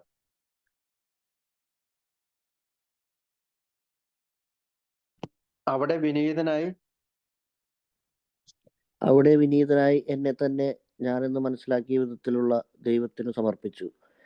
എന്നെ ഇഷ്ടം പോലെ എന്തും ചെയ്യുന്നതിന് വേണ്ടി അദ്ദേഹത്തിന്റെ സംരക്ഷണത്തിനും മാർഗനിർദ്ദേശത്തിനുമായി ഞാൻ എന്നെ സ്വയം യാതൊരുവിധ ഉപാധികളും കൂടാതെ സമർപ്പിച്ചു. അദ്ദേഹമില്ലെങ്കിൽ എനിക്കെല്ലാം തുലയുമെന്നും അദ്ദേഹത്തെ സംബന്ധിച്ചിടത്തോളം ഞാൻ ഒന്നുമല്ലെന്നും ആദ്യമായി സ്വയം സമ്മതിച്ചു. ഒട്ടും ദാക്ഷിണ്യം കൂടാതെ ഞാൻ എൻ്റെ തെറ്റുകളെ അഭിമുഖീകരിക്കുകയും പുതുതായി കണ്ടെത്തിയ ദൈവം എന്നെ എൻ്റെ കൂട്ടുകാരൻ അവയൊക്കെ കൊമ്പും ചില്ലയും വേരുമടക്കം എന്നിൽ നിന്നും പിഴുതെടുക്കുന്നതിനും ഞാൻ ആഗ്രഹമുള്ളവനായി. അതിനുശേഷം ഞാൻ കുടിച്ചിട്ടേയില്ല. ഓക്കെ, അപ്പോ ആ ഒരു paragraph, there I humbly offered myself to God. Step 3 അല്ലെ? നമ്മുടെ ഇച്ഛയും ജീവിതവും നമ്മൾ മനസ്സിലാക്കുന്ന ദൈവത്തിലേക്ക് തിരിച്ചുവിട്ടു. there I humbly offered myself to God as I then understood him. അപ്പൊ അവിടെ അത് ബിൽഡബ്ല്യൂ ചെയ്ത 3rd സ്റ്റെപ്പാണ്. എന്നെ ഇഷ്ടം പോലെ എന്തും ചെയ്യുന്നതിനോട് അദ്ദേഹത്തിന്റെ സംരക്ഷണ മാർഗദർശനം ഞാൻ എന്നെ സ്വയം യാതൊരുവിധ ഉപാധികളും കൂടാതെ സമർപ്പിച്ചു. സ്റ്റെപ്പ് 3 അവിടെയാണ്. സ്റ്റെപ്പ് 3 ബിൽഡബ്ല്യൂ ചെയ്ത സ്റ്റെപ്പ് 3 എവിടെയെന്ന് ചോദിച്ചാൽ ഇതാണ് സ്റ്റെപ്പ് 3. അദ്ദേഹം ഇല്ലെങ്കിൽ എനിക്കെല്ലാം തൊലയുമെന്നും അദ്ദേഹത്തെ സംബന്ധിച്ചോളം ഞാൻ ഒന്നുമല്ലെന്ന് ആദ്യമായി സ്വയം സമ്മതിച്ചു. അവിടെ വരെ സ്റ്റെപ്പ് 3 ആണ്. അടുത്തതാണ്, ഒട്ടും ദാക്ഷിണ്യം കൂടാതെ ഞാൻ എൻ്റെ തെറ്റുകൾ അഭിമുഖീകരിക്കുകയും പുതിയതായി കണ്ടെത്തിയ ദൈവം എന്ന എൻ്റെ കൂട്ടുകാരൻ അവയ്ക്ക് കൊമ്പും ചില്ലയും വരുമെടുക്കുവാനും പ്രീതെടുക്കാൻ ഞാൻ ആഗ്രഹമുള്ളവരായി അതിനുശേഷം ഞാൻ കുടിച്ചിട്ടേയില്ല. സ്റ്റെപ്പ് 4, അതായത് there I humbly offered myself to God as I then understood him to do with me as he would. I place myself unreservedly under his care and direction. I admitted for the first time that of myself അപ്പൊ അവിടെ his care and direction അവിടം വരെ step 3 ആണ്. അത് കഴിഞ്ഞിട്ട് I admitted for the first time that myself I was nothing. അപ്പോൾ step 4 അവിടെ admit ചെയ്യുന്നു. That without him I lost I ruthlessly faced my sins. അപ്പൊ അവിടെ സ്റ്റെപ്പ് 4 ആണ്. അതായത് എന്റെ പാപങ്ങളെല്ലാം ഞാൻ ഏറ്റുപറഞ്ഞു. And became willing to have my new found friend take them away. അപ്പൊ ന്യൂ ഫൗണ്ട് ഫ്രണ്ട്, എഫ് ഇവിടെ വലിയ അക്ഷരം കൊടുത്താണ്. ഫ്രണ്ട് ദൈവത്തെ കുറിച്ച് പറയാനാണ് ഫ്രണ്ട് എന്ന് കൊടുത്താണ്. അപ്പൊ പുതിയ കൂട്ടുകാരൻ എന്റെ കൊമ്പും ചില്ലയും, അതായത് എന്റെ ദൈവം എന്ന എന്റെ കൂട്ടുകാരെന്നും മലയാളത്തിൽ കൊടുത്തിട്ടുണ്ട്. അവയൊക്കെ കൊമ്പും ചില്ലയും വേരും എടുക്കും എന്നെ പിഴുതെടുക്കാൻ ഞാൻ ആഗ്രഹമുണ്ട്. അതിനുശേഷം ഞാൻ കുടിച്ചിട്ടേ ഇല്ല. I have not had a drink since. ഇപ്പൊ സ്റ്റെപ്പ് 6, 7 ആണ് റൂട്ട് ആൻഡ് ബ്രാഞ്ച് എന്ന് പറയുമ്പോഴത്തേക്കും നമ്മുടെ 6ലും 7ലും പറയുന്ന സ്റ്റെപ്പിൽ പറയുന്ന എന്റെ ഷോർട്ട് കമ്മിങ്സിനെ മാറ്റാൻ ഞാൻ തയ്യാറായി. 7ല് പൂർണ്ണമായിട്ടും ദൈവത്തോട് അതിനുവേണ്ടി ഞാൻ പ്രാർത്ഥിച്ചു എന്ന് പറയുന്ന അത് അറിഞ്ഞുകൊണ്ട് നമുക്ക് ഇന്നത്തെ മീറ്റിംഗ് അവസാനിപ്പിക്കാം. ബാക്കി ഭാഗം അടുത്ത ശനിയാഴ്ച നമുക്ക് സംസാരിക്കാം. ഓക്കെ.